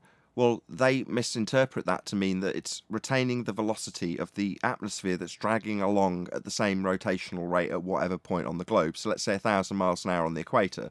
So your plane takes off and it's dragged along with the atmosphere that's moving in lockstep with the Earth at 1,000 miles an hour. Therefore, it's moving backwards at 1,000 miles an hour, and it's got to overcome the relationship between the atmosphere and sphere-shaped lockstep with the ground. Not giving you any Coriolis effect. I'll just point that out at this stage. This annihilates the claim that the globe actually makes. But when they say that, they're essentially claiming that the plane flies backwards. And as I say, That checks out. Yeah, exactly. But that's what they will assert, because they've got this misapprehension that instead of the plane taking off and then retaining a 15 degrees an hour corkscrew spin through the air, because it's retaining angular momentum, that would be to spin about its axis. in relation that it's retained from the spin of Earth at 15 degrees an hour. They think that that actually means no, stays in lockstep with a violation of the first and second law of thermodynamics, with sphere-shaped air not escaping into a vacuum and increasing velocity with relation to the sphere ground below as it increases its radial value and therefore circumferential travel distance as it goes up in altitude. Well, all of these problems are never even considered, because in the first instance, back to Brian, I think, they don't understand what bloody Coriolis is, because they're talking about the projectile in every single step of this explanation and stupid argument. They're talking about the plane. Like, Coriolis is observed from the ground as you turn beneath the plane. Sod all to do with what the plane's doing. Plane's just travelling. You're seeing it do something it isn't actually doing because you're turning beneath it. Only capable of being observed from the ground. But let's detail how the ground is actually moving with the air, not giving us Coriolis effect. And the air is then taking the plane up into the atmosphere at the same lockstep motion that the ground is spinning beneath it. Right, so it's travelling 1,000 miles an hour away from the direction it wants to be travelling, because it's retained the velocity of the ground beneath now. You're like, what the hell? All of this nonsense. Just at this point, refracted, can you just cut the legs off all of this crap for us again? Refracted curvature. Need R for that. Yeah, you need R for that spin there, certain. And you think all of that's happening while the air is sphere-shaped. And not escaping into a vacuum. This gets more nonsensical every day, man. I don't understand it. That's ridiculous. It's been a good show, this. It's been very productive. The reason I asked for people to shout out Christmas sentiments was because there's a negative side to when I talk about the trolls just being real people as much as they're faceless potatoes, I think I termed it a while back. But I also feel like the flip side of that coin, which is no, they are just normal people, even though they're trolls and they're faceless and they're behaving in a really disgusting manner. They're still people underneath all that.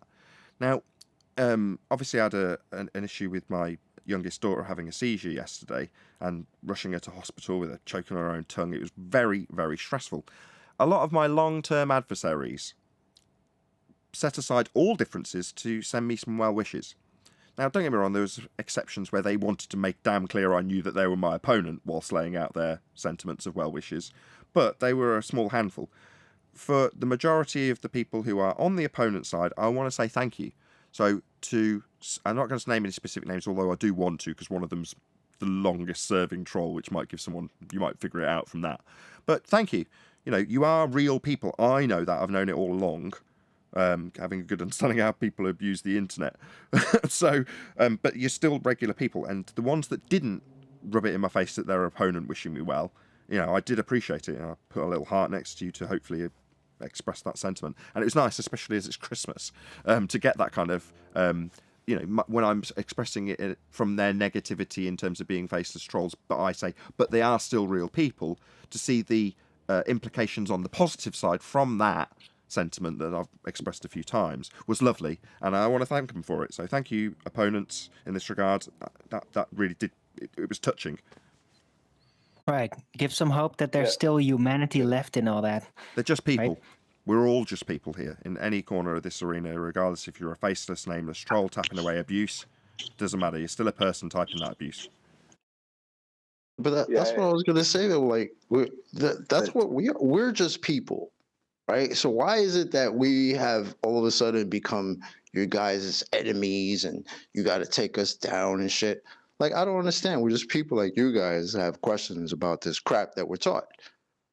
That's evident. I'll answer that. I'll answer that. I'll use Highlander as the example. Highlander has got to go away and process how he's telling us how flat it is. Yeah? And if we hadn't have taken him to that stage, he wouldn't be in the cognitive pain he's in. Therefore, what's the problem?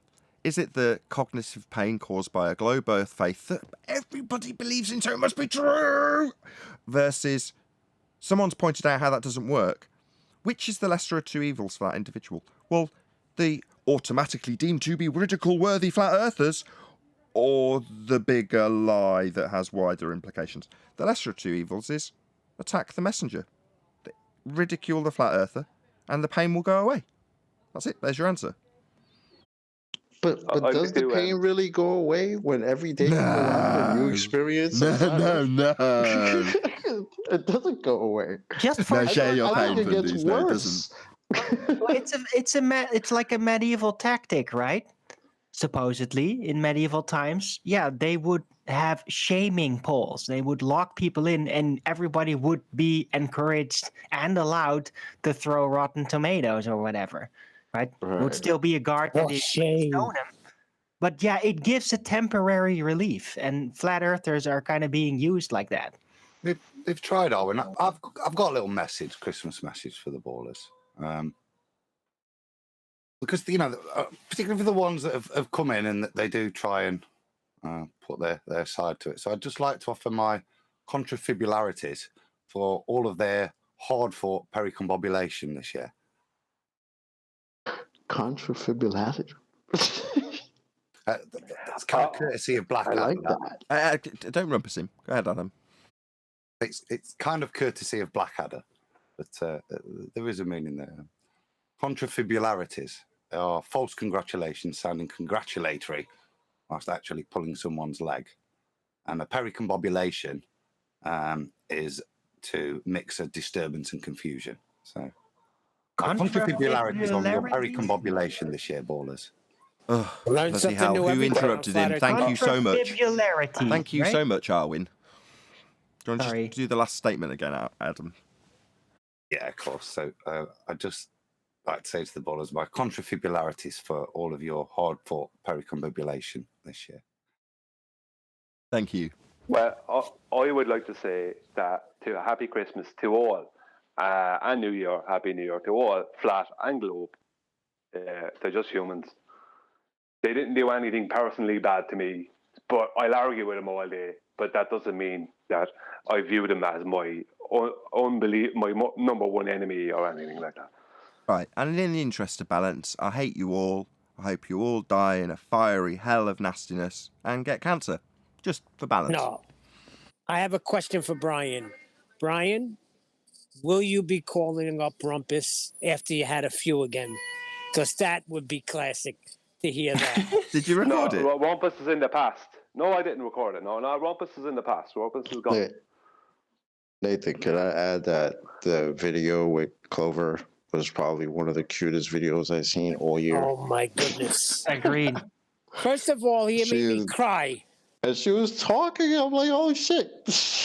I forgot that. Like, I feel like she was just born. It's like it's already like you had a dialogue with her. It's just great. It was so No, cute, she was less talkative than normally.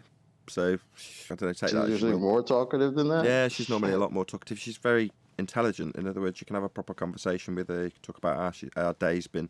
And to be perfectly honest, as much as it might sound a bit crass, I don't want to say rehearse that conversation with her, but while sat on the loo, I'd asked her exactly the same questions, and she'd given me, better answers, which was to say that she couldn't remember about having a seizure, she didn't understand what was going on, she did remember being in the ambulance and seeing Santa in the hospital, so certain things she could remember and tell me about, certain things she couldn't remember about, and most of it was she didn't understand what was going on.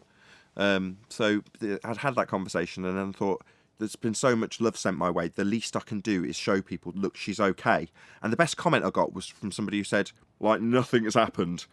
And it was the truest statement, because up until yesterday, she'd done this before. I just didn't know what it was. I've never seen somebody have a seizure, so I didn't know what was happening. And I thought she was just being silly, right? So you go back through all those times and you go, okay, well, that slightly comforted me in the, excuse me, in the respect that you go, okay, she's had this happening for a while, but the realization hasn't changed that it's already been happening, and she's not dead as a result. So therefore, well, life goes on, right? Me knowing isn't changing anything. It's just suddenly there's been a realization on my part. But if I'd have filmed her 2 days ago and she was, I don't know, a bit under the weather, for instance, she might have seemed worse, but because she'd had the flu for a week prior. So you go, okay, so she seems a bit under the weather. But she was considerably better. She's long past the flu and chirpy and all the rest of it. You stick her on camera, other than being a bit knackered, she seems perfectly fine. So someone saying, like, nothing's happened, you're like, yeah, exactly. Like, absolutely nothing's happened. And that gave me a bit of comfort, because you think, well, yeah, moving forward, yeah, you don't have to change her gymnastics classes or stop her swimming or doing physical things, because why would we? She's had this problem probably, at least in my recognition, for at least probably a month. So therefore, life's going to have to go on for her with epilepsy if she's got that, or if it's not, she outgrows it and it'll never get mentioned again.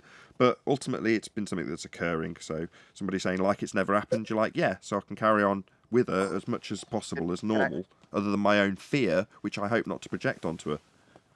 Well, you put Can I out ask 3 you a shorts question? yesterday, and hold on, you put out 3 shorts yesterday. I watched all 3 of them with my wife. Yes, I am very rough and tough, but 3 times you brought me to tears. The first time you were very vulnerable, broke my heart. The second time, same thing. The third time, when your daughter said, "I don't know," I just welled up. But I'm glad, like nothing's happened, and we'll pray that she grows out of it or whatever. And if you Yeah, need exactly. some encouragement, I was mildly epileptic when I was younger. I still have a slight form of it, but kids grow out of a lot of problems they have when they're young, Yep. and so you never know. Yeah, me Did too. did they give her any medication? Because I know that there's some things that the FDC hasn't approved, like cannabis oil, like CBD oil, that's been shown to help a lot of young children with similar issues. I was going to say, yes, No, CBD. she's completely unvaccinated and medicated in all regards in that respect. So no, she's got nothing in her system, if that's what you're suggesting. And in terms of putting things into her system, regardless of how wonderful it might be, no, I'll take under advisement. Lots of people gave me the same advice. Just research it. Yeah, exactly. Just That's research it. I will do my due CBD, diligence anesthesia, precisely. closet, Yeah. The most important thing at the moment is to get a diagnosis of the cause of the Yeah, seizure. exactly. And until you get that, then you don't know what's the most appropriate way to treat it. Whether there are many causes in kids, and like I said, that Regardless, you don't want to go wading does this in, rosin oil throw help in. this situation? Both THC and CBD can be used in severe epilepsy and have shown to have massive beneficial effects. But that's a treatment plan once you've got diagnosis. Correct. What's best is This is going that to be the least evasive approach, though. Most medications have severe side effects. This is one medication that has minimal to no side effects, and if you just went straight CBD, there's literally no THC, which is the psychoactive effect of You're not the listening cannabis to plant. Adam. yeah, but what's most important, what would be most important is that she deal with it without any of that. That would be a whole lot better. And if that's possible, that is the best route. Without giving her any cannabis or any medication. I just want to echo that because that was the majority sentiment, to be honest, from people who had experience in this.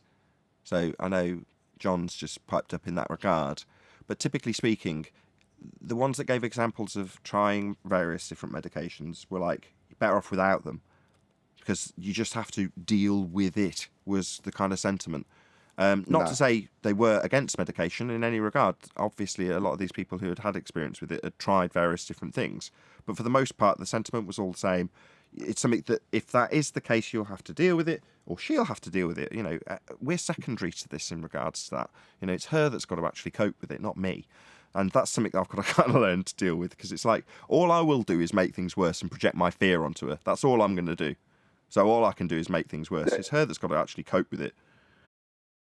Is there anything over the past month in your apartment, Nathan, that has been giving like an irregular flashing, like some kind of a strange flashing pattern to Christmas lights or anything like that? Well, like a Christmas tree. That brings on. Yeah, the Christmas that tree. brings on. Yeah, my friend, as I said to you yesterday, my friend was looking at Google Earth Street View in my apartment a couple of years ago, and there was a glitch. And it ended up showing an irregular flashing on the screen, and he went into what they call a grand mal, which is an extreme seizure. But it was the flashing that caused it. It's like a hypnotic thing. Yeah, and it causes like well, yeah, exactly. That is why I said at the beginning of the show, if I was to put money on it, I'd say she's got epilepsy. My wife's mother's got epilepsy, and she's witnessed one of the seizures last night when she literally stayed up with her, watching her sleep all night. So my wife's knackered today. In any event, what set it off, and it was the most severe of all the examples I've seen her do this, was me flicking through pictures whilst editing a thumbnail. So on an iPad, as you're picking out various different layers, I use various different bits of software, which means I'm bringing them up and they're flashing up and down on the screen. And even I find my eyes get kind of weary as I'm scrolling up through the pictures, because you just flick on a fairly substantial size screen, and you see hundreds, if not thousands, of images just flying by really rapidly while I'm trying to find a certain section of pictures. And while I'm sitting doing this, I'm talking to her. I'm saying I didn't think this would take that long, having just, used my magic wand and again got all things flashing up and down while I'm editing this thumbnail. Because I was right at the end of the stage. That's why so many videos came out yesterday. I'd done it all. So I was on the last leg is doing the thumbnail, and I was doing that with her sat on my lap. But as a result of me flashing up all this stuff, she was completely tranquil, not having a little tantrum, not being bad, nothing. As cute as she could be. And then next thing you know, full on fit. I'm like, holy shit. So I'm like running into my wife because suddenly it's like she's gargling her own tongue and throwing her head back and, literally completely unresponsive. You're like, Jesus, what am I going to do? So while my wife's on the phone to some energy customer, she rapidly rounds out that call, calls an ambulance. They explain what to do, put her in the recovery position, etc., etc., while the ambulance rushed over. But I'm pretty certain it was the flashing stuff that was going on my iPad. She sat right in front of it with me, doing it with me, which she's never done before. She's never typically sat on my lap while I've edited videos. But in this instance, I think it's just the thumbnail, the process of doing things so quickly, flashing up so much stuff, just sent her into a massive special fit. glasses. Yeah. There's And special if she's glasses gonna, you can buy called blue blockers, and they block out a lot of this computer light waves coming across the screen It's there. the to the observer. flashing. It's the flashing, it's bro. the flashing. I know. I agree. I understand. I think so. Series of blinking. I'm just saying, man. It might be worth an attempt. They're like $5 No, that doesn't mean throwing they're it out not. there. They're at least may not help 25. you. And I see these memes in here all the time. And when I literally tell them, Jesus, you're going to give me a fucking seizure. And now I have the ability to just get rid of these damn things. So I do very often. Because they're not good for anybody. It's important not to start guessing, as I said. No, indeed, I don't know.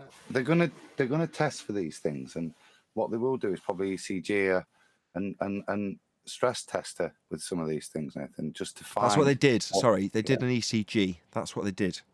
Cool.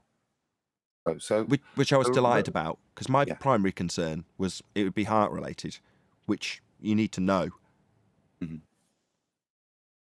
right. I'll just say my sister-in-law is epileptic. There may be a need for medication. There may not. There may be ways, and a lot of the information you've received with regards to THC and CBD are fantastic ways forwards, because a lot of the current medication is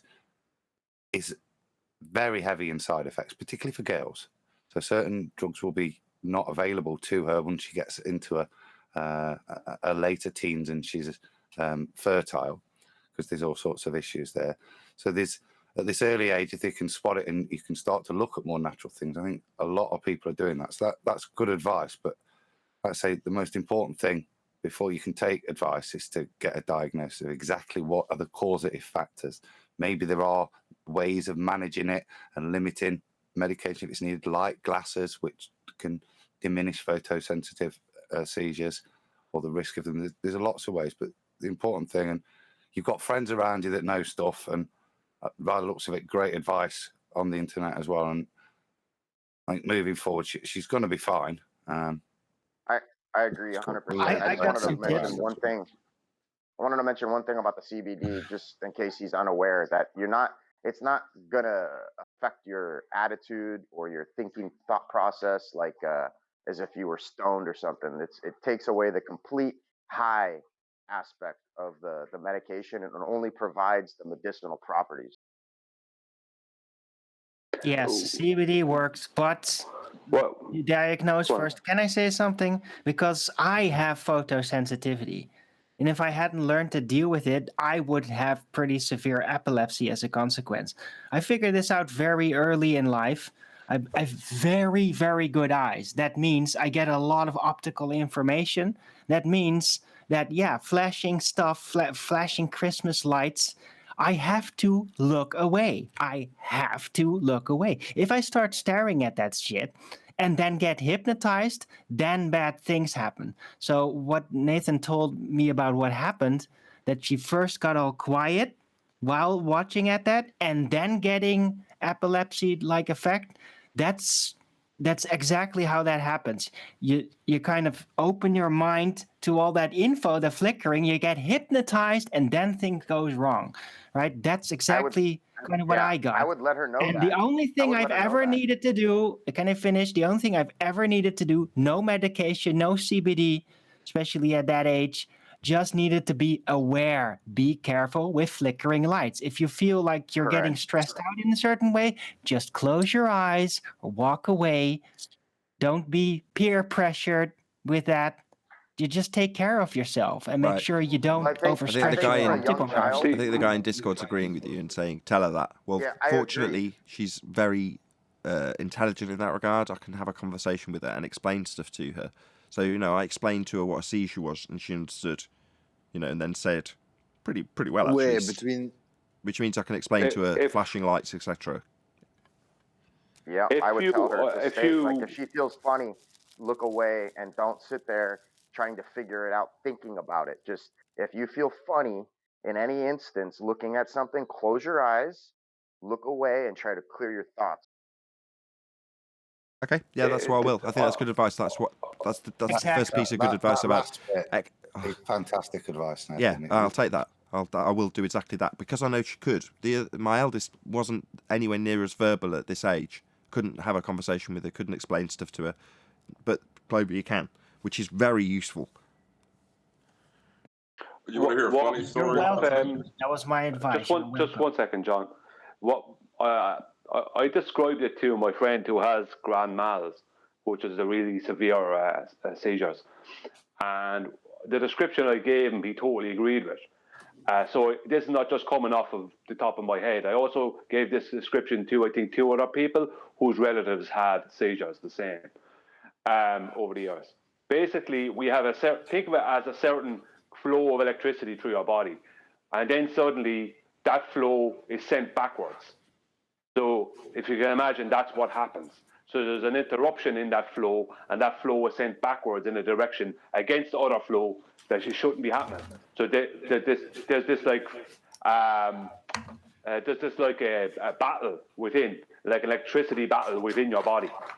So think of it that way. And anyone I've described it that way to, who had had relatives or actually had that problem, they agreed. That's what. Oh, when you're causing that's feedback. what seems to be happening. Sorry. So So my first cousin is epileptic, so her mother gave us some advice. Did anybody know what you do if an epileptic has a fit in the bath? Well, you'd keep their head out of the water. No, you throw in the washing. No. Throw in the I washing. knew you was going to do that. You beat me by a Throw second. the wash. If anybody didn't know he was ready for a joke, then you don't know Nathan. Oh, you got to hear this. I got a DWI over my epilepsy. No way. What? Yeah, I was speeding, and the blue flashing lights, my eyes will dilate differently than normal. Like the left one will, yeah. So the left one will get big, and the right one will get small, and then they'll alternate. And that policeman would not believe that I was epileptic. He knew that I was on something, So yeah, I got charged with DWI. I got dropped, but yeah, I got charged with the DWI because I was epileptic. And you can't you tell exactly the tell them to turn off the lights, can you? If you were to tell the DMV or the DMV or the police officer that, like, honestly, what he should have done is reported it, and what happens is your license gets revoked, man. So just be careful because anything you say to the doctor can easily deem you to have your driver's license revoked due to the fact of your impaired issues causing a potential issue Correct, in the future. and rightly so. That's correct. There was a That's guy correct. on here that had that issue. Nathan, remember the guy that used to come on here? He couldn't drive because he had epileptic seizures. Same with my cousin. Yep, yep. Exactly. Yeah. Once they find out, you're supposed to report them, for that reason. So they want to know when you last had an epileptic fit, so they can deem you drive worthy or whatever they call it. Well, yeah, my cousin lived in perpetual fear of having a fit because she'd lose her license, so she didn't want to. Now, I'm not going to throw her under the bus and say she ever lied. I don't certainly know that she lied in any circumstances, but ultimately, I know that she was always worried about losing her license if she ended up having a fit over something. You get a Yeah, free even if you're bus completely out of it, aware. Nathan, because of Even if you're completely cognitively aware and can control your bodily functions, they'll still revoke it. Like if you have an issue with your right foot, like my wife does, she has to be very careful what she says, because all the doctor has to do is report it. And now, I have to drive her around everywhere just because she has neuropathy in her ankle. Bummer. I have to drive my wife everywhere. But it's a serious Because she business. don't I mean, have a license. I wouldn't be reasonable if I was to condemn anybody who drinks and drives because you're giving yourself a physical impairment. Well, this is very much a physical impairment. So therefore, is it of a different standard? Well, no, absolutely not. More because you're going to potentially put yourself and others at danger if you can't control your right foot. Doesn't that make sense? You're going to potentially put yourself into a wall if you're going to have a fit. it's recognised in the UK. You've got to be 12 months seizure free before you can apply to get your licence back. But if you are registered epileptic, you are given free access to public transport because it is debilitating. Because as you say, you're not able to access those services. My sister-in-law, I said she's a nurse. Luckily, she tends to have her seizures in the hospital, which is kind of handy. Yeah, but she's got free bus pass and that because she used to have a moped to go to work on. But like, as soon as you do have a seizure, generally, if they're bad ones, you end up being admitted to hospital, and then that is recorded on your record, and that then is passed to the DVLA automatically as well. So. Yeah, it's serious business, and you want to be conscious of that sort of thing. If you are potentially going to put yourself or others at risk, then you just be honest with yourself. Because why would you want to put yourself into a wall or run someone over? You wouldn't, right? I was just going to say I know a story of a cop that when I was younger in my old neighborhood, a cop drove through the front wall of a pizzeria as he was trying to park. He hit the gas instead, and it was said because he had some sort of a seizure while he was pulling up to the pizzeria. That happened by. I got home from work from school, got off the bus, and there was a giant hole in the pizzeria. I was just like, "What the hell is this?" That happened. Crazy. That Hold happened to me. Us ahead, with a Neil. Dunkin' Donuts. Hold on, I can top that It was a story. Dunkin' Donuts, and the guy said, "I have 2 coffees to go, please." Drove right through, up to the counter, stumbled down, and said, "Can I have 2 coffees to go?" It made the papers. It was awesome. It made the papers. The papers. I also made the papers. Hold on. So, before going to a festival one year, we set up all the tents, got them all tested, and went out on the lash in Oxford. So I went out with my brother, got pissed, came back, and my brother indicated to me to sleep at the end of his bed, right? Now, my brother's a dick, having grown up and slept in the same room with him. I, after a bit of a row with him about where I was going to sleep, decided against sleeping at the foot of his bed and slept in their conservatory. Now, when I woke up, I went back to where my brother's room was in the morning, and where he had indicated I should be sleeping was now replaced by a wall and a car in a heap. So there was a giant pile of rubble, which was formerly the end of the house and exterior wall to my brother's bedroom, which was on the ground floor, and a drunk driver's car literally parked on top of where I'd have been sleeping if I hadn't had a row with my brother and decided to sleep in the conservatory. And that also made the papers. Oh, God. Wow. All right, here, Yeah. I got a story that's going to top them all. Oh, here My we go. grandmother was in a parking lot, and mind you, she's blonde. Okay, so she's very ditzy. She went to back the car up, looked in the rear view, and seen that there was somebody walking behind her. Happened to be a police officer, and she panicked, and instead of hitting the brake, she hit the gas pedal, pinned the officer between her bumper and a parked car, broke his leg, and that made the papers too. Harsh. Well, I have a story that will be, I don't know if it'll top all that, but it's pretty unbelievable. Before you go, Brian, My just friend- a very happy Christmas to everybody. Now, on with some more painful examples of people running each other over and such. No one gets hurt in this instance, but it's still a unique. And if people don't believe this, I understand it because it's bizarre. My friend who gets these seizures, he was driving a tractor, right? Now, a tractor is a big vehicle, and he got a seizure, and it caused him to take a left into this little housing estate, and he drove the tractor straight into the gable end of the bungalow, right? And the guy in there came out to help him, right? And he called, because there was a tractor with the big ones, the four big wheels and the big bars at the front. So the whole gable almost was after going in. The whole side of the bungalow was almost after going in. I mean, the guy came out to help him out and call an ambulance for him and everything. Who that guy was is my first cousin. So my friend drove into by pure accident into the gable into my first cousin's place, and the two of them had never met before. Allow me to introduce myself. I'm Brian's cousin. Yeah, my cousin had to move out, and he had to move out of there for a while they fixed it up. Hey Nathan, I want to say one more thing to you about your daughter. When you do explain to her, she's ever feeling funny, looking at something to try to look away, remind her to also sit down immediately. If she feels compelled at any point, or perplexed of what's going on, just tell her to please just sit down immediately, because the last thing I want is her to lose control and hit her head or something funny like that. So maybe add that into the directions, please. Yeah, very good advice. I got a simple question, Nathan, because I had two daughters. Like, what do the young girls in England, like, what toys do they have?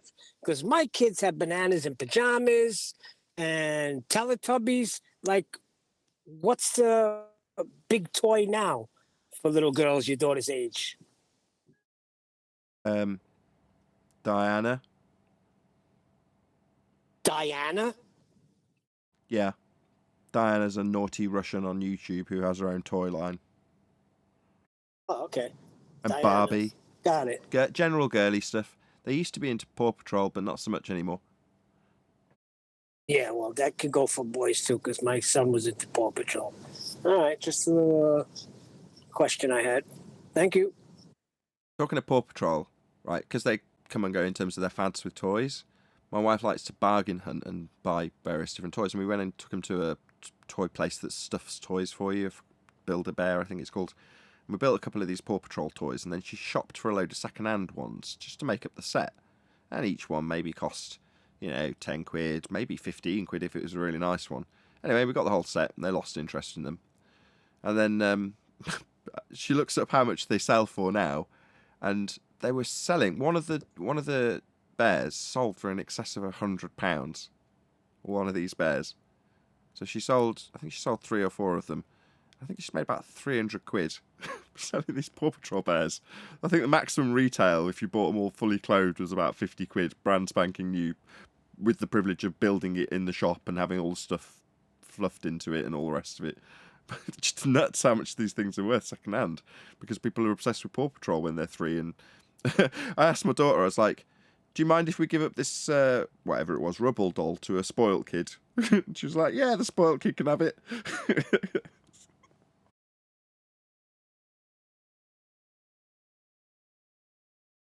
Anyway, fascinating Happy Days Christmas stories. Yeah, regardless of what that video is too cute, and I don't use that word lightly. She was adorable, man. Broke me up. Oh, well, Hey, I'm pleased to Merry hear it. Christmas to the panel. Thank Merry you very Christmas, much. everybody. Yeah, and a shout out to everybody who Merry sent their love and Christmas. prayers, because that's Merry exactly what I Christmas, asked for, and I got Virus. it in spades, so I couldn't be more chuffed. And I showed my wife as well. I got her to read through every one of them. So if you sent sentiments, they definitely reached my wife and I, and I'm very grateful for them. So it's amazing the support you can get if you just ask for it. So I made a short video, it's less than 60 seconds long, saying, "Can I have your prayers?" And I got them. So thank you. Yeah, I called out the generals. I got in touch with Paula, 10th man. I got in touch with all the generals. You were well prayed for, Nathan.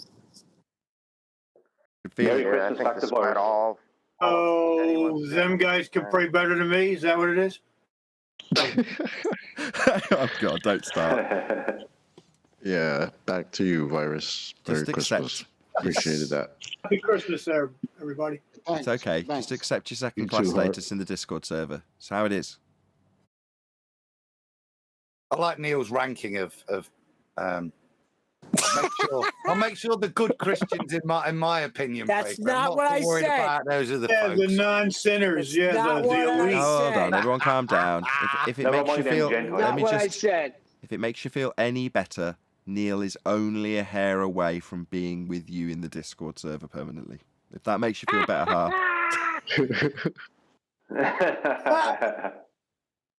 He comes in once in a while. It'd be cool Yeah, if you he guys does. stopped in today and we'll have a little Christmas party. Actually, Yeah, like couldn't now get in we're on the anyway. subject. More. Actually, now we're on it. How did Neil ever get in here anyway? Hey, it was a great difficulty, but Eli helped me out and I figured it out. So I'm here Are to you telling stay, me you Nathan. smooshed your way into this position you're in? I think it was QE. Yeah, QE added Neil to Master B, I think. Oh, originally. so we can blame QE. Yeah. Fair enough. Yeah, he has a soft spot for Neil. As we all do, Neil. That's all right. I like it. Now we can ascribe blame. It's all QE's fault. Hey, listen, you need the common man on the show. I'm the common man. I'm not a scientist. I don't have the. And what was I guys before you have. got here? No. No, That's a Chocolate, you're a lot misunderstanding. smarter than me. There's a difference between. You're the token black guy, ain't you? Ain't you the There's a token black difference. guy? Look, as a black man, I find that very offensive. Is that what I am? He's talking about me. What you think I am? You were, and then Eli came on and confused everything. Oh, you fucked it I all remember. Wait, hold on a second. Hold on a sec. Chocolate's black?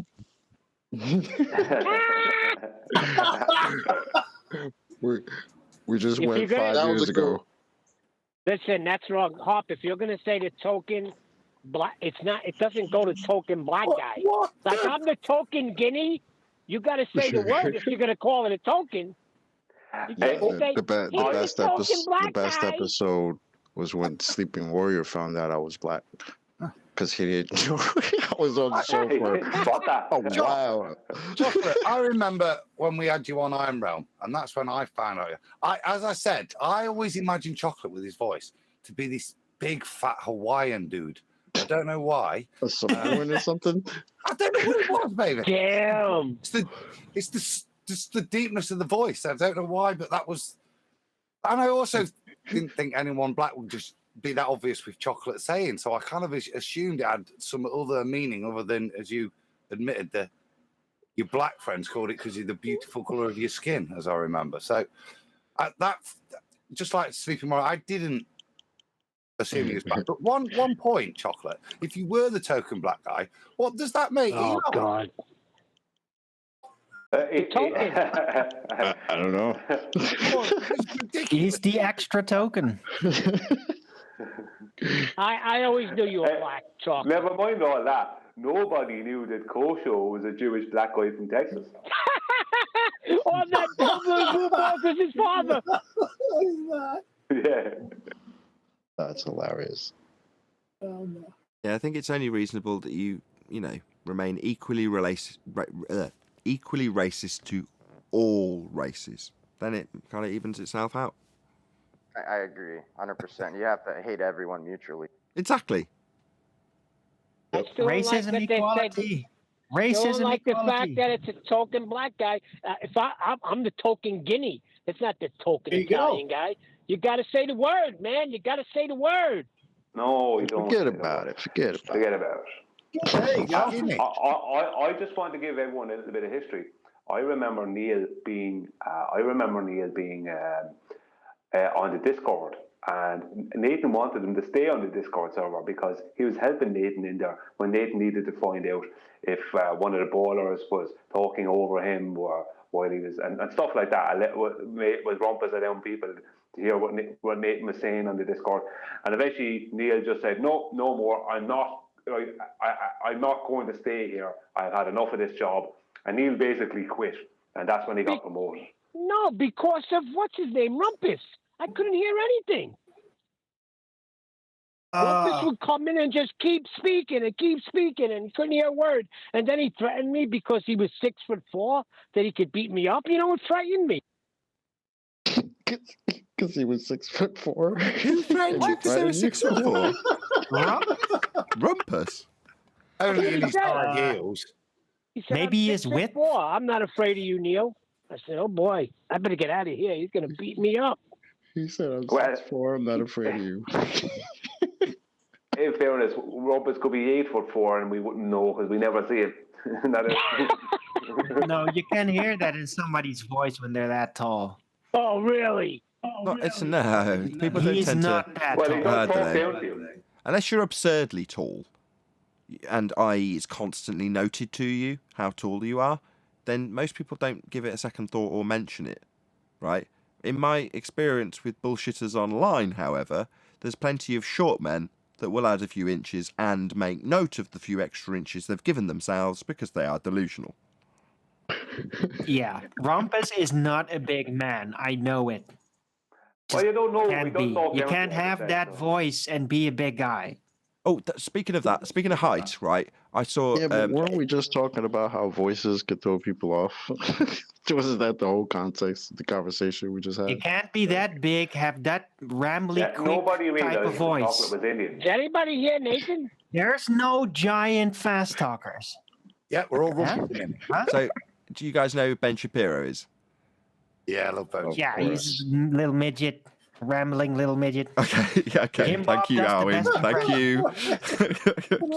Look at Jim midget. Bob's impression. It's the more accurate. Right, Ben talking of Shapiro. height, right? Somebody who's self-confident, right, doesn't need to draw too much attention to it, right? And he's 5'10", Ben Shapiro. Now, that's not particularly short, but some dude in the crowd, while he was on stage giving a presentation, said, "Why do you lie about your height? I'm 5'10". You're clearly 5'5".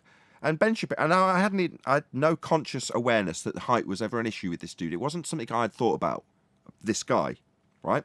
But now it's suddenly an issue and it's highlighted. Now, I'm not a big Ben Shapiro fan, maybe if I was, it would have been an issue. I don't know how short he is, or not, as the case may be. So this guy is heckling him, basically, over basically an ad hom. He goes, "Oh, really? Why would I lie?" He's like, "You're 5'10". He goes, "Oh, okay, let's have a look then." So he just calls the guy on stage, and he stands next to him, and he's the same height. You're like, okay, so he's not bullshitting about his height, and why would he need to? He's not got a self-confidence issue in that regard, clearly. You know, now he's got a slight frame. Whoa, wait a minute. Go on. This guy's probably having problems trying to find a girlfriend, and he probably set this up because he knows that, you know, it's a statistical thing that women are going to choose men that are slightly taller. So he's probably just trying to poise himself for a new a female in his life. So you're saying this is a double bluff by... Hold on, this is an interesting turn. I hadn't thought of this. I like that. So you think it's a double... Chill. Go on, Alwyn. It's probably height chill. There's no freaking way Ben Shapiro is that tall. Then he would be taller than me. No way in hell. Alwyn, and he stands next to him, right? And then all the crowd laugh because they're both the same height. And he goes off and he says, "Honestly, that weren't a set," or something like that. But thank God, because it'll quell the shills, because he's been getting loads of abuse for it. It was just an impromptu thing. He just calls him up and says, "Well, come on then." They're going to say he set it up. Yeah, that's exactly how he set it up. Okay, everyone else in the... Hold on, G+. Everyone in G+, hello? Hello? Hey, come on stage then. Okay, thank you, guys in G+. We've summarised it twice now. Thank you. The guy was saying it's a double bluff. In other words, although I know you understand the inferred point and you've elaborated by saying, no, it's not. But he's saying, no, that's Ben Shapiro's mate. It's a shill. and he's told the shill, because he's only 5'5", presumably in this scenario, mate, you're 5'5.5". Heckle me from the audience and say you're 5'10", and then come and stand next to me, because then I'm 5'10", aren't I? Because we're comparatively the same. Then you piss off into the audience and say how you were schooled, and I'll stroll off in my high heels and no one will know the difference, right? No, not having it, because that's not what happened. Yes. The guy's being interviewed. He comes up to the mic and he asks the question. Now, if he was really 5'5", then the bloke next to him would go, bollocks, you're not 5'10", when he claims I'm 5'10". Oh, and you're causing feedback. Oh, damn it. Sorry. Yeah. So there's no way if the bloke stood next to him, who's probably 6 foot, if this bloke was 5'5", he'd say, "Nah, you're not 5'10", mate. You're well shorter than that." He had a bunch of 5'5" people there. Come on, including the bloke that's just passing the mic around the auditorium. Yeah, get out, conspiratard. It's exactly bloody conspiratard. I'm sorry. Yeah, total conspiratard. No. Why is it that you reach for the least plausible explanation rather than organically a dude went up on stage and he called the guy's bluff? And my point, which has been sabotaged completely, is that you don't pay it much never mind. It's the people who have the confidence issue that are paying it some never mind. So in this scenario, right, they're both the same height. Let's just take that as read just for the example. But who's got the self-confidence issue? Ben Shapiro, who calls the guy's bluff, or the guy highlighting, why would you lie about your height? Well, no, mate. The problem is you're not 6 foot, and you want to be, and therefore you've got a confidence issue over it. Ben Shapiro, on the other hand, hasn't got an issue, has never needed to lie about his height, therefore he can call your bluff at a moment's notice. And yeah, when you stood next to him, you've got a bulkier frame, he's a bit more slight than you, but he called your bluff because he hasn't had to lie and he hasn't got a confidence issue in that regard. The guy in the audience has. Now, the reason I'm making this comparison, I finally get to make my point, is that's the exact same projection we see when we're challenged to overcome some argument, prove that this person's wrong when they've debunked your straw man model you don't hold. All of those things are the same exact lack of confidence being projected from our opponents onto us. Now, in this scenario, you want to be the Ben Shapiro. If you're not bullshitting your way around your belief, you've got nothing to concern yourself with. And you can call anybody's bluff at a moment's notice. And that's why this is easy for us. Sorry. Because we're not trying to bluff anybody. Exactly. Just dealing with Were reality. you there? Did you see Ben in Shapiro person? is. Hold on. Conspiratard speaks. Go ahead. Conspiratard. Were you there and did you see it? Did you measure the guy? No, I just used it as an example, regardless of if it is actually the case that he shilled that guy up and he's actually 5'3.5". Ben Shapiro, that is. That's right, because he would do that, Nathan. You're asking me to disprove your hypothetical scenario. Well, like proving non-existence, I'm not going to be able to disprove your hypothetical scenario, nor do I want to when I'm only using it as a comparative example to people sharing their pain. It doesn't matter if it's true or not. It doesn't matter if he did actually set it up as a shill scenario in reality, because comparatively my example is set out in the way that it was, in your view, designed to create the impression for the audience. I'm using it in that context, so it doesn't matter either way. Even if you think Ben Shapiro's a lying short ass shit and has shilled his way into being taller than he really is. Yeah, I do. I just wanted to emphasize that, so that this example Tell us how you really feel. So that the example would end up with the reminder of that which is very much true, that he would do that, and that he is a little shit. Why do you care what I don't understand this. Who cares if he's 10 foot tall or 4 foot? Who cares? Arwen does. It's very evident. Well, that's the point I was making. Grabbler. He does. He's a bloody grabbler, bloody short ass grabbler. Not just a grabbler, he's a prototype grabbler. He's the prototype grabbler. Yeah. Are you even 5 foot, Arwen? Hold on, Arwen, that's a bit of vernacular that people might not know. So I'm 5'7". I thought you were taller than that. You don't seem. I thought you were taller than that. No, do I? Well, I You seem just have taller a than that. very. Well, I know can the make problem. myself very tall, Ben and I feel Shapiro is very taller tall. than you, Arwen. That's the problem. No, he isn't. He's a fucking liar. We're getting to this now, aren't we? Yeah, I didn't know he isn't. Oh no, you didn't. He isn't. Every time he's Hold on, surrounded by people, every time forget there's a about Ben cameraman, Shapiro. he's always shorter than everybody. He's not freaking 5'10". He should have you fine, around then, fine. shouldn't he? He's 5'5". Adam, let's talk about food. Let me give you a little let me give you a little insight. Let me give you a little 5'3". Listen, this is a Guyanese tradition. So when I married, actually, when I he's started dating 5'5" my when wife, you I have was the in dog. on it. And here's what we have on Christmas morning. It's called pepper pot. Ooh, You see it yet? I Let can me see turn the you. camera around. See that stuff there? That's all fine beef. Very expensive. With a sweet gravy, and you take Guyanese bread and you just eat it in the morning. Can you say gravy freaking again? It sounded like standing. you said gravy. Google pepper You pot. put that on rice, or you just eat it with bread? Just it's like a stew, and you just rip a chunk of bread off and eat it. Sort of like they were doing in Braveheart when he was sitting down eating a stew. But this has got a sweet and savory. It's outstanding. Dang, Google pepper pot, and Is you'll it see what I'm anything? talking about. Is it That's is it. it extra special when you replace the R with the W in gravy? I don't know. Is that a flat Earth joke? Why is my I don't know. camera Just the way he sideways? said it. He said gravy, gravy. Great gravy. Said coffee, yeah. Oh, I see what you're saying. Take the R away and say gravy. I got you. Nah, it's definitely gravy. Alrighty then. Yep. I just watched the video I wish in I could share question, it. and it's actually real. He's 5'9". It's confirmed. 5'9". No, he's not. 5'9". All right. Let me ask you this: is the guy married or is he single? Because this is going to make a big difference. Why? I don't know, but he's 5'9". I'm pretty sure he's Well, a homosexual I'm hermaphrodite. poisoned if he's. Why does it matter? I don't know. I just think if he's single, he's probably just throwing an extra few inches on there, man. Like I said, trying to widen his window of opportunity. Sorry, what Is are you that a thing? What are you adding Guys inches really to now? lie about Sorry, their what's height?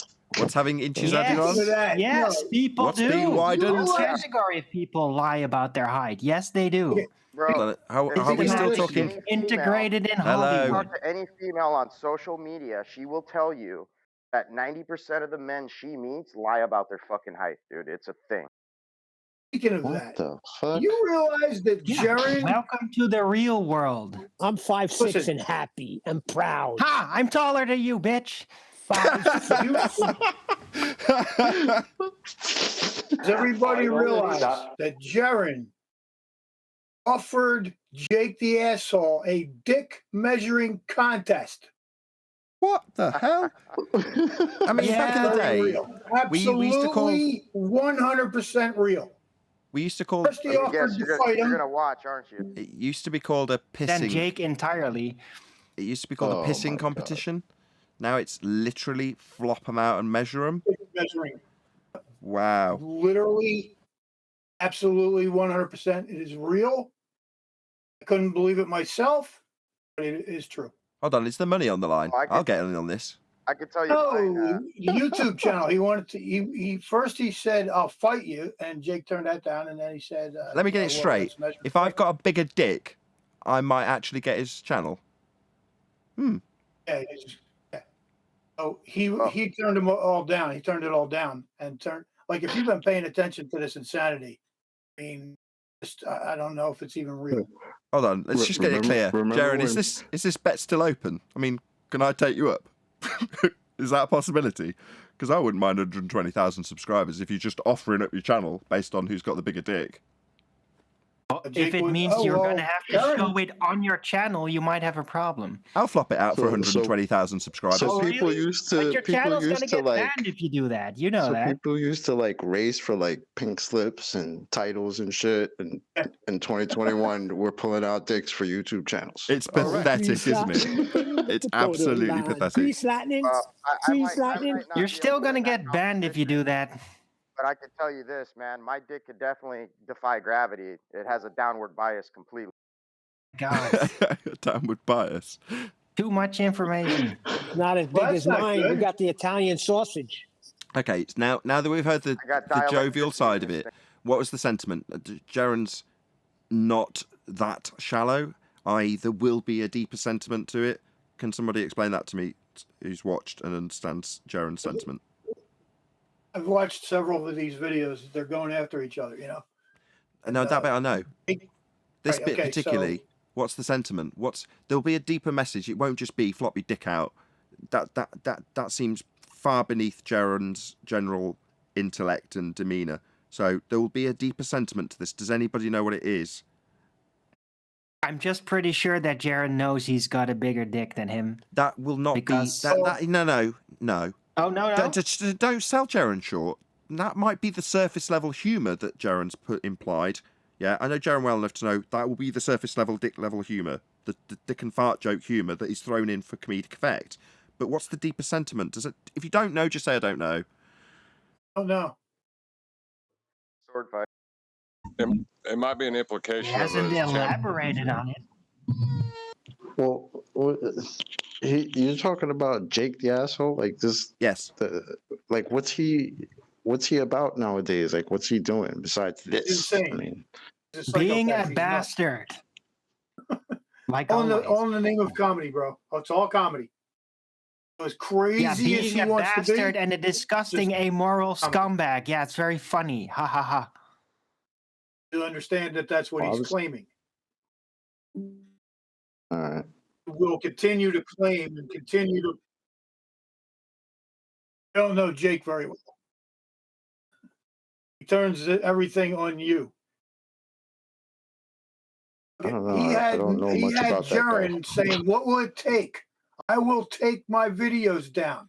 I will stop the baby truther show." He literally was telling Jake the asshole that he would submit if he would just stop. Is that what Jake wants? I think they just need to go hash this out in a dark room. Hold on. Oh. Hold on. Can we listen to... Is it Harp speaking? He's the only one who seems to have given us any further insight so far. Can we just hear him out, please? Go ahead, Harp. So basically, Jake is claiming it's all in the name of comedy and it's all roast, and that he's just turning everything back on Jaren. And Jaren, I told you, you can see it's proven, like it's in these videos. The show. Jaren saying, "Please stop, just stop." What will it take? He literally offered to remove videos and to stop doing his baby truther show if Jake would just stop. So Jake But has what's Jake something. doing that he wants him to stop? What's he doing that's so bad that he wants him to stop? Jake, like if you look at Jake, he's a psychopath. He's nuts. He's a narcissistic psychopath. No, what he is. What's he doing? Right. What you're being asked Well, by what Brian he's is, doing what's he he's doing to get the reversing it all, reaction? though. He's reversing it all and just claiming it's all comedy. He's reversing what? Yes. What do you mean? Yeah, The whole burden. He's reversing the burden and aiming it back. You're being too general. Stop. Please Jaren. stop. Please stop. Right into Jaren. No. We need a description of what he's done. For example, Jake made a video about Jaren explaining that Jaren has done this bank robbery. He claimed that he'd robbed the bank in a video. That would be explaining what Jake's done, not he's reversing the burden, he's throwing it all back on Jaren. What is that which you say he's throwing back? You need to explain Jaren's that. calling him a psychopath and everything, right? And saying, please stop this. And he's evidently now threatening somehow the family and everything. It just reverses it back. Oh God, in the this name is of like comedy. pulling teeth. Please stop. Jaren's asking him to stop this. Yeah? What's that? Oh, calling out all the stuff like, I thought you'd seen all these videos. All right. So he's calling that one girl a guy, right? And he's saying, well, I don't know. And then he's calling out the Baby Truther show. And he's calling out Jaren, and he's calling out Dave Weiss. He pointed out that the one video that they made, they were laughing over a girl getting slammed. I didn't really see it. Jake said he was going to put it up, but I don't know if he did, and I didn't see it. it was Dave and Jaron, and they were laughing at this, and it's pretty sick to laugh at it and getting him or beaten by some dude. So they took that show down, and it's just this continual, I'm going after you, and I'm going to stop this whole thing. Like Jake has a kind of vendetta. He's going after the whole flat Earth as an entire. Yeah, like he's against just gonna everyone. take everybody Well, down. Going after everyone Arwen. like a Hang on, I was nasty ass speaking before you, Arwen. I was Arwen, speaking why do before you you. just start yelling at people, man? What's wrong with you? Okay. Relax. Hold on. Let's just, okay. Let's take control. Can I take control? But I Thank you. understand, Okay, though. thank I you. understand Thank how it you. feels, Oh, man. Jesus, wet. Thank you. So just before Arwen goes, and he can go first, then Brian, just to keep things calm, even though Brian was talking first. Thank you, Harp, for filling us in. Go ahead, Arwen.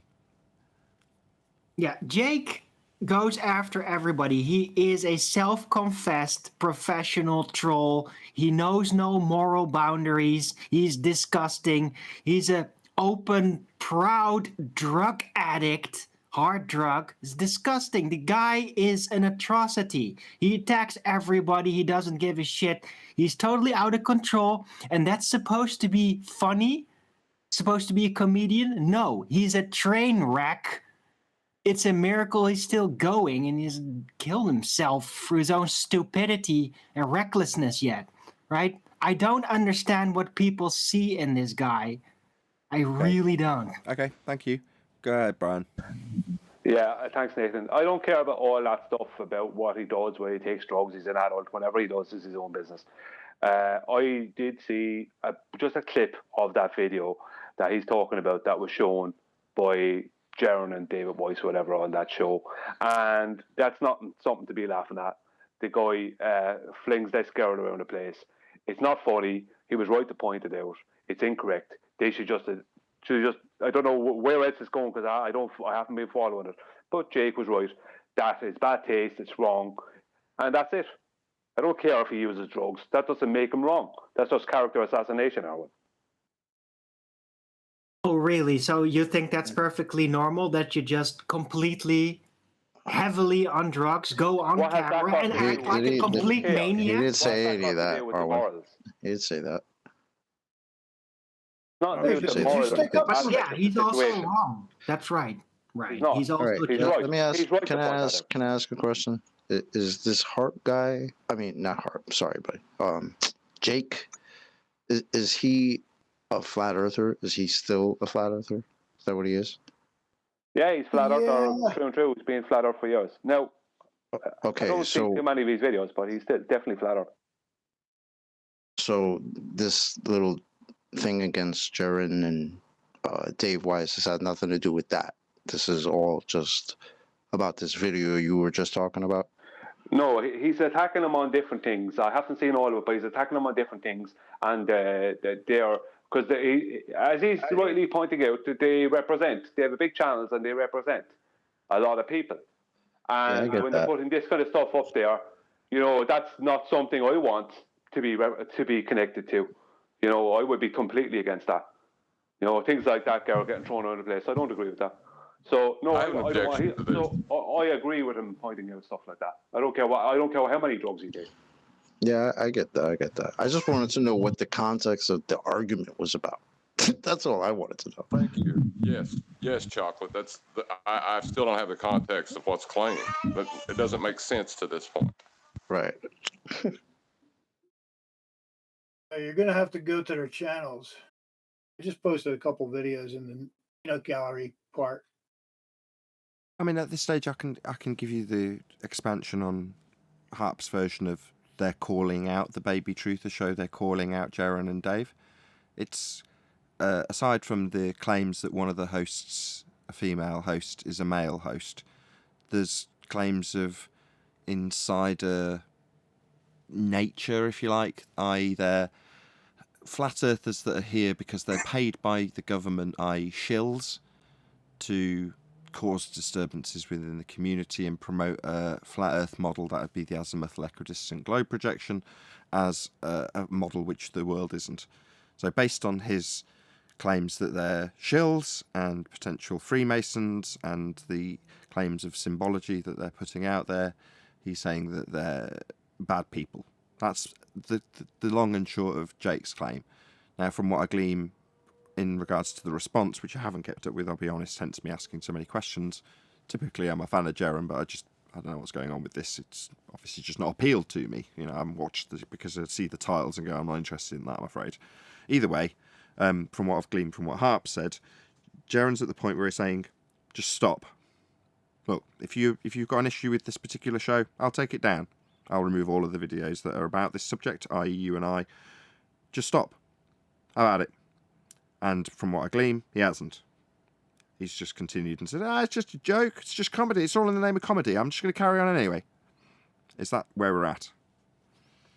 Oh, I think it's going to court. He's divine. Aaron stopped. He's gonna stop or whatever. I don't know, but he seems to not have stopped after the New Year. So Jake is divine their intent. Jake has divined their intent. Where I last heard. And go ahead, John. Jake has divined their intent and made videos divining their intent based on loosely gathered evidence. Well, that's not really a standard of anything. If people want to buy into that, then they're just morons. They'll believe anything. Right? Like, why even worry about it? Well, Jake's counting on that with his audience, right? He's a moron collector. That's who follows him. That's who likes him. Yeah, just a moron collector. Yeah, well, laugh about it. It's real. Just like IPS. Okay. Remember IPS? Remember that piece of shit? Yeah, Jake's just like him. Yeah, he talks about him. He's giving him legal. You just reminded me. That's right. He's giving Jake legal advice on how to go after Jaren. That's right. I forgot completely. Thank you. Reminded me of that. Who, IPS is giving Jake legal advice? These people That's are still what alive? Jake What the fuck is going on? They became friends a long time ago, right? I never believed that they didn't be friends because IPS was the one who showed Jake how to do the super chat thing. And Jake realized, oh, look, I don't have to spend all these hours making a video. I could just turn on the damn thing and collect money. He literally says it in one of his videos, how it's just easier to just turn it on and collect money, basically. Then what on? Such an ass. That sounds nice. Collect money, Super how, chat. what? Yeah, super chat. Oh, you mean he's saying he just has to do live streams and he'll get money for it? Yeah, he made a video like that quite a while ago. Yeah, but that's true. He's doing a lot of videos now. What's wrong with, hold on. It's true. What's the problem here? I don't understand. So the sentiment here, I've got my YouTube hat on, is if you make videos that'll be a live stream, then people will give you super chats. Yeah, I'm with you. What's the problem again? Well, that's what I'm saying. What he realized was when he met up with IPS showed him how to do that. Evidently, he didn't know how to do that. He didn't realize how much more money he could make just doing that instead of taking, the hours. Because he explains it. He says, look, if I take 10 hours, I get $10 for the video. I get $1 an hour. Oh, this way I could just turn this thing on and maybe get $1,000 in a couple hours. And then he goes, oh my God, look, I just got a $100 donation. It's like, what the fuck? Yeah. So IPS taught him that. So ever since all but that's not true. But hold on. That's just simply not true. I mean, you can take one instant. I've had £100 given to me in the last week by a very, very generous contributor to the show. But that's because I run and keep making content, which presumably Jake is. I'm still yet to ascertain what the issue is, other than being told that that's the process of making money on YouTube and he's employed it. I don't see what the issue is. What he said, you don't see what he said. He realized now that he doesn't have to do this content and take 9 or 10 hours to make a video, the audio, go through all the, he could just turn it on and make money. That's what he said at the time. So if you got to take these things, I do understand it. I get it. But I don't know. It would be nice if that was the case. But in reality, just running a daily live stream as I've done for many, many years now, just the fact that you do it today, no one gave me a super chat. It doesn't mean just because I'm streaming that I'm going to make money from super chats. That's not the case. And people won't come back and support you continually if you're making crap content and, just as you put it, just turning it on. Oh, as long as you're out live streaming. If you're saying compared to making an edited video, well, yeah, in terms of this show, right, this show's going to, by the time I click off, probably be a 3-hour show. Well, to edit a video will take me all day, minimum. A lot more work. But does that mean that I don't make any edited videos because it's much easier to just turn on the live stream? Well, no, that won't make ends meet. Then you're making $1 an hour on average. Well, you can't survive on that, so you've got to make other videos to bolster the amount of revenue that you'll actually earn. So it's easy to think that you've just got to turn on a live stream and you'll make enough money to get by, but it just isn't the case. Maybe it is for Jake, the lucky bastard. If that's the case for him, well, in that case, I envy him. Good for you, man. I'd love to be able to not make the edited videos. They take up my entire life. Not the case. Not the case. Becoming a wealthy man. Well, I will say one thing. For him says he's is living in a all the closet. negative attention he's gotten makes me want to go watch him now to see what all the negative attention's about. Ah, there you go. That's correct. Yeah, no such thing as bad There's publicity. no Correct. bad publicity until you In go the long watch run. it. I looked into this. No, preface that with in the long term. In the long run, there's no such thing as bad publicity. If you use David Icke as an example, when he was humiliated on national TV on the Wogan show as being Jesus by his own claim, that was devastating to his reputation in the short run. In the long run, it was good publicity. David Icke claimed he was Jesus? Oh, yeah. On stage? Straight up. Yeah, on I live on missed Wogan. that one. I didn't Missed hear that that. one. I didn't remember. I don't remember. I'm gonna have to go look that up. What? I saw that interview and I don't remember that. Did he actually say that, Nathan? I thought it was the second I coming think of he Jesus. was or something probably like that. talking metaphorically. I even do that sometimes, right? It wasn't. The return of Terry Jesus. Wogan, straw man. Yeah, but listen, David Icke says some shit, so it's not like that's too off. The point is, Well, he's not gonna the point be is, saying- there's no such thing as bad publicity in the long term. Yeah, I get it. But David Icke is known infamously for being kind of like shocking the world by saying things that at the time are very weird to everybody. And then later on, known people as are a like, base. huh. Right. So if he'd say, he's not going to be like, I am the return, a singular person, I am the one, Jesus. There's no way in hell that David Icke would do go that. watch the Now, video I just hold on, posted. can I finish a statement on this show for once without somebody interrupting me? God. My God, Alwyn, but you do that to everybody. Come on, Alwyn. Shut up. It took you longer to do I that than want the to few finish words I my said. statement. Yeah? He would have very likely said, Jesus returns in everybody. I am Jesus. Like that, right? And that will still shock people. Still not going to be appreciated. A whole bunch of Christians out there that are not going to appreciate that, of course. There's no way he'd say, I am the Christ returning. There's Okay, no I've got way. it up. Hold on. On Wogan, episode #11.49, arguably the most infamous episode of Wogan, as guest David Icke reveals his philosophies around the concept of, quote, the Godhead, and claims to be the Son of God. Correct. I just posted Well, the then. video. He's As in a unique Ireland. individual? He's a young Well, man. he is the son of God, and so am I. And Right. girls and women are daughters For of God. God's If you wanna do it sakes. that way. You know, Right, go in watch that the video. context. Shut up until you watch the video. You get on my nerves with this shit. Okay, he said, quote, I'm the Son of God, end quote. And so am I. Right. That's the end of that. You say you are a son of God. He said he was the son of God. The son Yes, of God. I'm the son of God too, and you're the son of God. Did he say? No. No, that ain't how it works. Did somebody The ask him for Ah, but clarification? it is. Depends what your definition of is.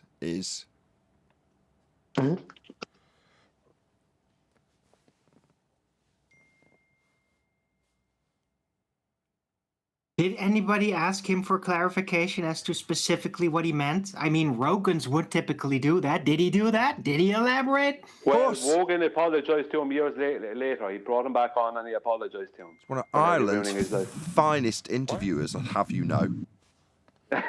Terry Wogan, yeah. Who's the guy? Terry Wogan? Have you ever seen the Eurovision Song Contest? No. Wait, what? Okay. Terry Rogan? Not Joe Rogan. You don't get the Eurovision Song Contest in the States? That surprises me. I don't watch that. Even if I did, I probably still wouldn't know what the hell that is. He used to host it for many years. He was the British host, so all the different countries have their own hosts. He was ours. Okay. All right. But he had a very, very, very popular show. The most popular talk show of its kind, on BBC One in the 80s. And it was, watched by many.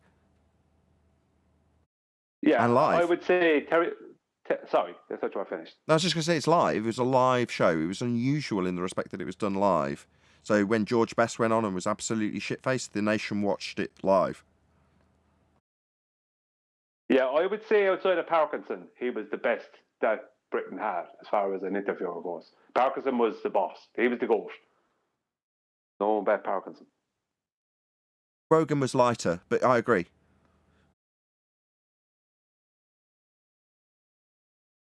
What? That said, I'm not even Parkinson used to fawn all over his guests, so yeah. Anyway, this is a fun discussion about 1980s talk show hosts.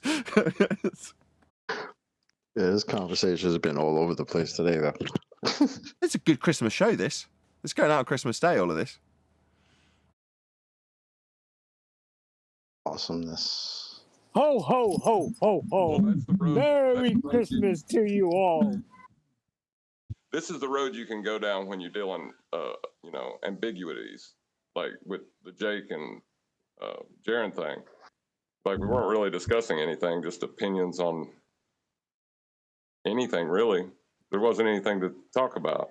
Can I There's bring something up a happening. conversation we had prior to that? You can, but I want to round out the bit about... I got a question. Hold on. I want to round out the bit about Jaron and Jake with one piece of sentiment. And if you're of the inclination to pass this on to Jaron, it would be, in my humble opinion, the most useful piece of advice in this regard.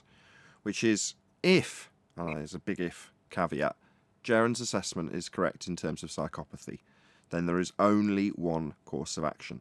And that is no contact ever again. Including but not limited to contact with anybody who can be triangulatable by way of Jake, the asshole, to Jaron.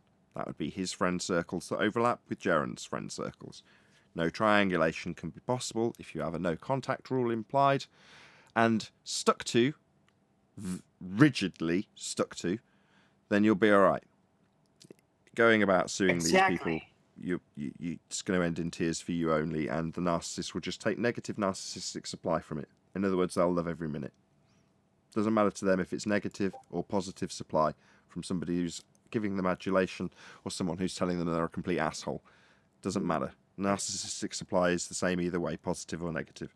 So getting embroiled in a legal dispute, if that's what this has turned into, is going to be the worst possible course of action for Jaron. No contact ever again. Look it up, check it out. It's the most basic premise on psychopathy you will find in terms of a victim reaction to it. So if you type that search, no contact ever again, you'll find plenty of advice from lots of different sources, all telling you the same thing. I got one thing really quick, really quick. See, we're laid back and we can have these fun conversations and enjoy the holidays coming up. I don't think they could do that on the anti-flat earther side or the baller side. They're miserable. They're in a lot of pain. Maybe we should pray for them as well. No. Maybe.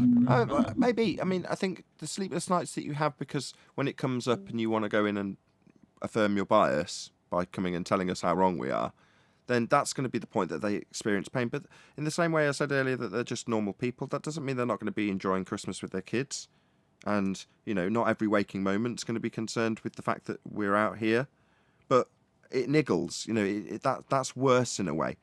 It's a dull ache as opposed to a persistent stabbing pain. So I don't think it's the case that we're on their mind all the time, Neil. I just think they'll have a happy Christmas like everyone else, and I wish them every happy Christmas that I could wish them. But by the same token, at some point during Christmas, if you want to look at it from this perspective, Neil, to make you feel better because you want them to have pain, because you're in pain, we know, but we'll move past that. Know this. At some point, it'll niggle in the back of their mind that we're out here doing what we're doing and happily doing it. That will niggle. And it'll drive them to make a video or think about a new concept to cover in a video on Boxing Day. So yeah, in a way, when you say, oh, they're always thinking about it, they're miserable. No, but that niggle will come at some point during Christmas Day. It might be as a result of me saying this now. You never know. This will be playing on Christmas Day. So if I've caused that pain, happy Christmas. Which, by the way, that Boxing Day, my wife has that too in Guyana. That Boxing Day thing that you guys do over there in Britain and Canada and New Zealand. And now I found out my wife, they used to do that in Guyana as well. The rich people come down and give the peasants gifts. Is that what it is? No. So, hey, Arwen, I'm surprised you haven't come back at me saying, see, I told you about that video. I told you that's what he was going to say. So I went and watched it. He just talks his way around actually admitting being a part of the Godhead, but he does imply it. Boy, what a waste of time.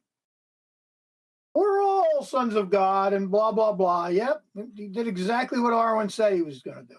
Exactly. That's not true. We're all not sons of God. To them, he gave power to become the sons and daughters of God. You're missing when you the call point. it saving knowledge of Christ. I know, but I heard that and I want to throw it in there because my Christ will be defended. He is the Godhead in body form. But he you're did giving not think Arwen it the out. robbery.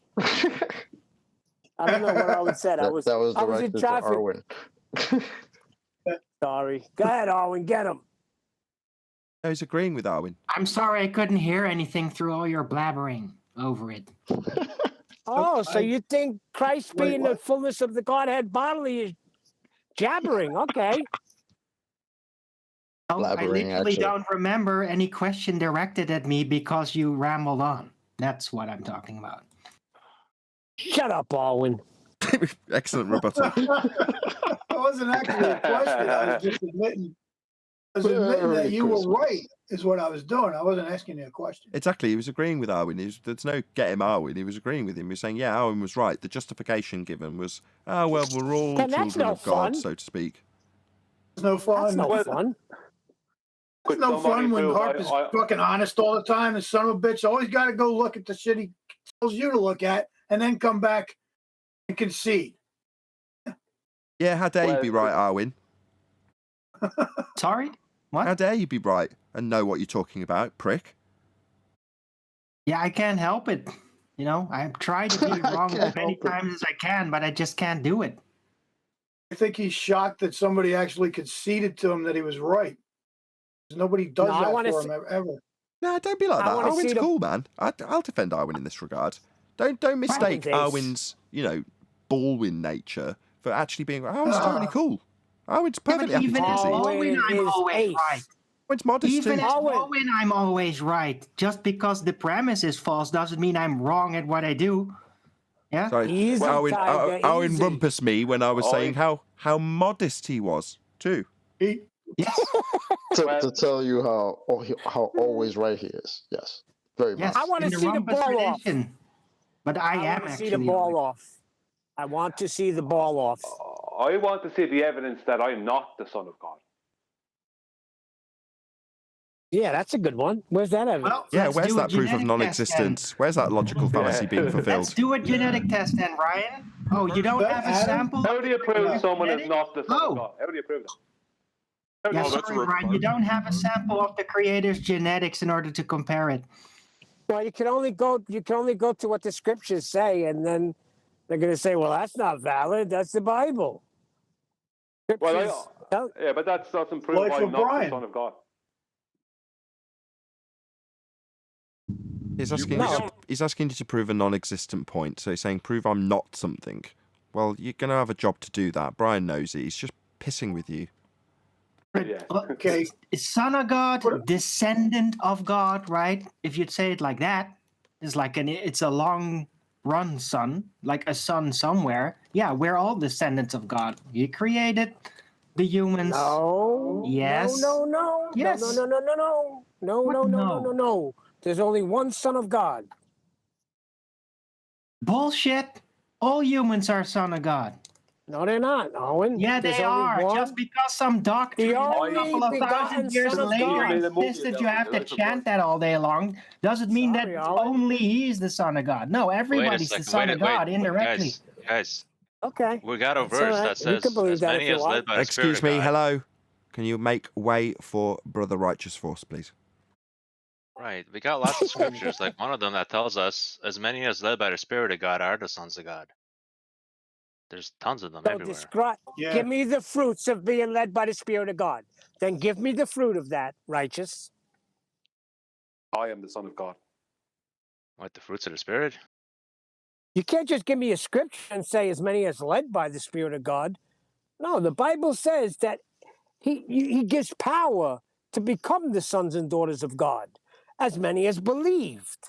And now you say that it says what you say, but you're not giving me any fruit. What But if it's not demonstrates talking the about fruit me, of it's that? wrong. So, Neil, you believe in God, you call him the Father, but you're not his son then. That seems kind of incomplete. Oh, I am a son of God because I went to. Oh, you Hold on. are? Oh, well, there you go. Yeah, because I've accepted Christ as my Savior, He gave me power to become the sons of God. John, you're Yes. making it. John, Well, I'm not please. talking John, about hold a on. spiritual. John opening his mic's making this almost unlistenable, totally unlistenable. Go ahead, John. Just get your words in because you're holding your. Everyone else except John, because his horrendous mic's making it unlistenable as he opens to get his words in. Just let him get his words in, and then he will hopefully let you guys argue it out. Go ahead, John. There is a positive claim that someone is something. Now, you have to prove that. No, nobody has to disprove it. You have to prove it. Well, you have to prove I'm not. No, that's incorrect. You have to prove that I'm not the Son of God. I don't care what it says in scriptures. If it doesn't say, if it's not talking about me, then it's wrong.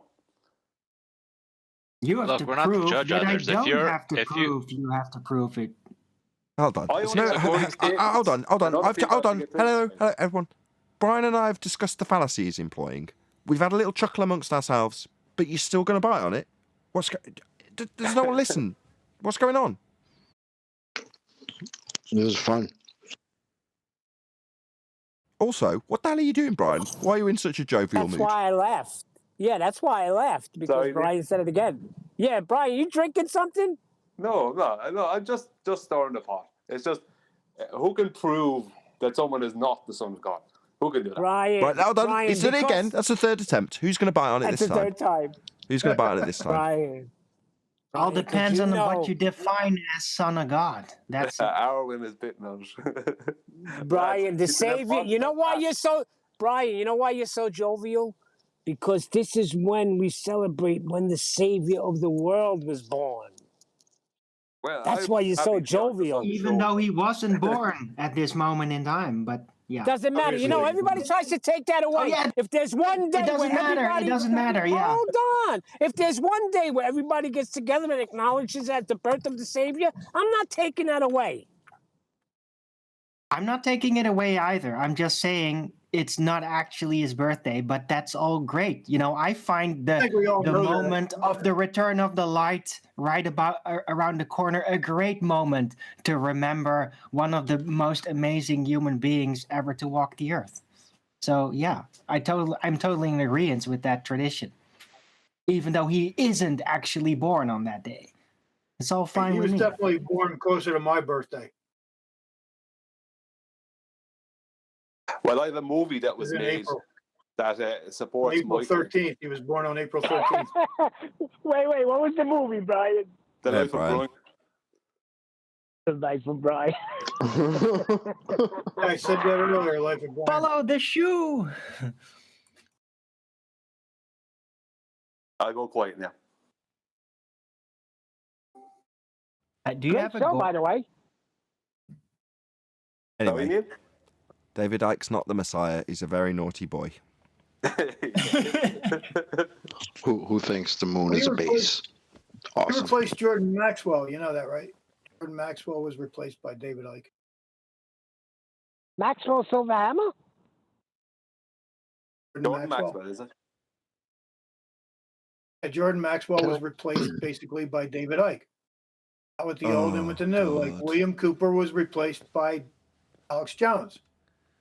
Did Jordan Maxwell start saying that the moon is a base? Did he go to that extent? Never Jordan see. Maxwell was more about the Illuminati and revealing the sovereign type of a person, the way they write the maritime law, the way we're under a lot of stuff. He hung out with all them guys, Aleister Crowley and Helena Blavatsky. Helena Blavatsky named him Jordanus Maximus. Yeah, I know who he is. I'm just wondering. I mean, I used to listen to a little bit of his shit, but I didn't know if he went that route, the same route that David Icke went. Because, yeah, David Icke would talk about that type of stuff, but then he would go a little extra with what the moon is and space and all this other shit that he would go into. I'm just wondering if he went that route too. Or does David even still go that route? Like, is he still talking about that type of stuff? Or yes, no, maybe so. Am I still here? Is this thing on? Yeah, we're all listening. Yes. Called them all reptiles, but they never said anything like never went after him in law or anything, or or never went after him. Just let him speak. Well, the Maybe they are reptiles are reptiles. Funny that, huh? the reptiles that David Icke talks about are reptile spirits. It's directly extracted from his personal experience he had with shaman. He was very open about that. I've had a long-standing suspicion that he's been through visions kind of similar as mine, and that's where he saw them. I have seen them on that side, right? I've seen all kinds of things on that side. So I wouldn't be surprised if he is referencing an experience in, the other dimension, which your spirit can do. Okie dokie. With that, I'm going to say a huge, massive, enormous thank you to both Discord and G+ panels for making today's after show possible. And of course, a massive thank you to all of you in either Nathan Oakley 1980 or Nathan Oakley premiering streams for hopefully smashing the super chat, liking, commenting, sharing, subscribing, hitting the join button, and all that good stuff. So from me and Clover, we're going to say a massive happy Christmas. Say bye-bye. Bye. Bye for now. And we'll see you all in the next video.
What a lovely day!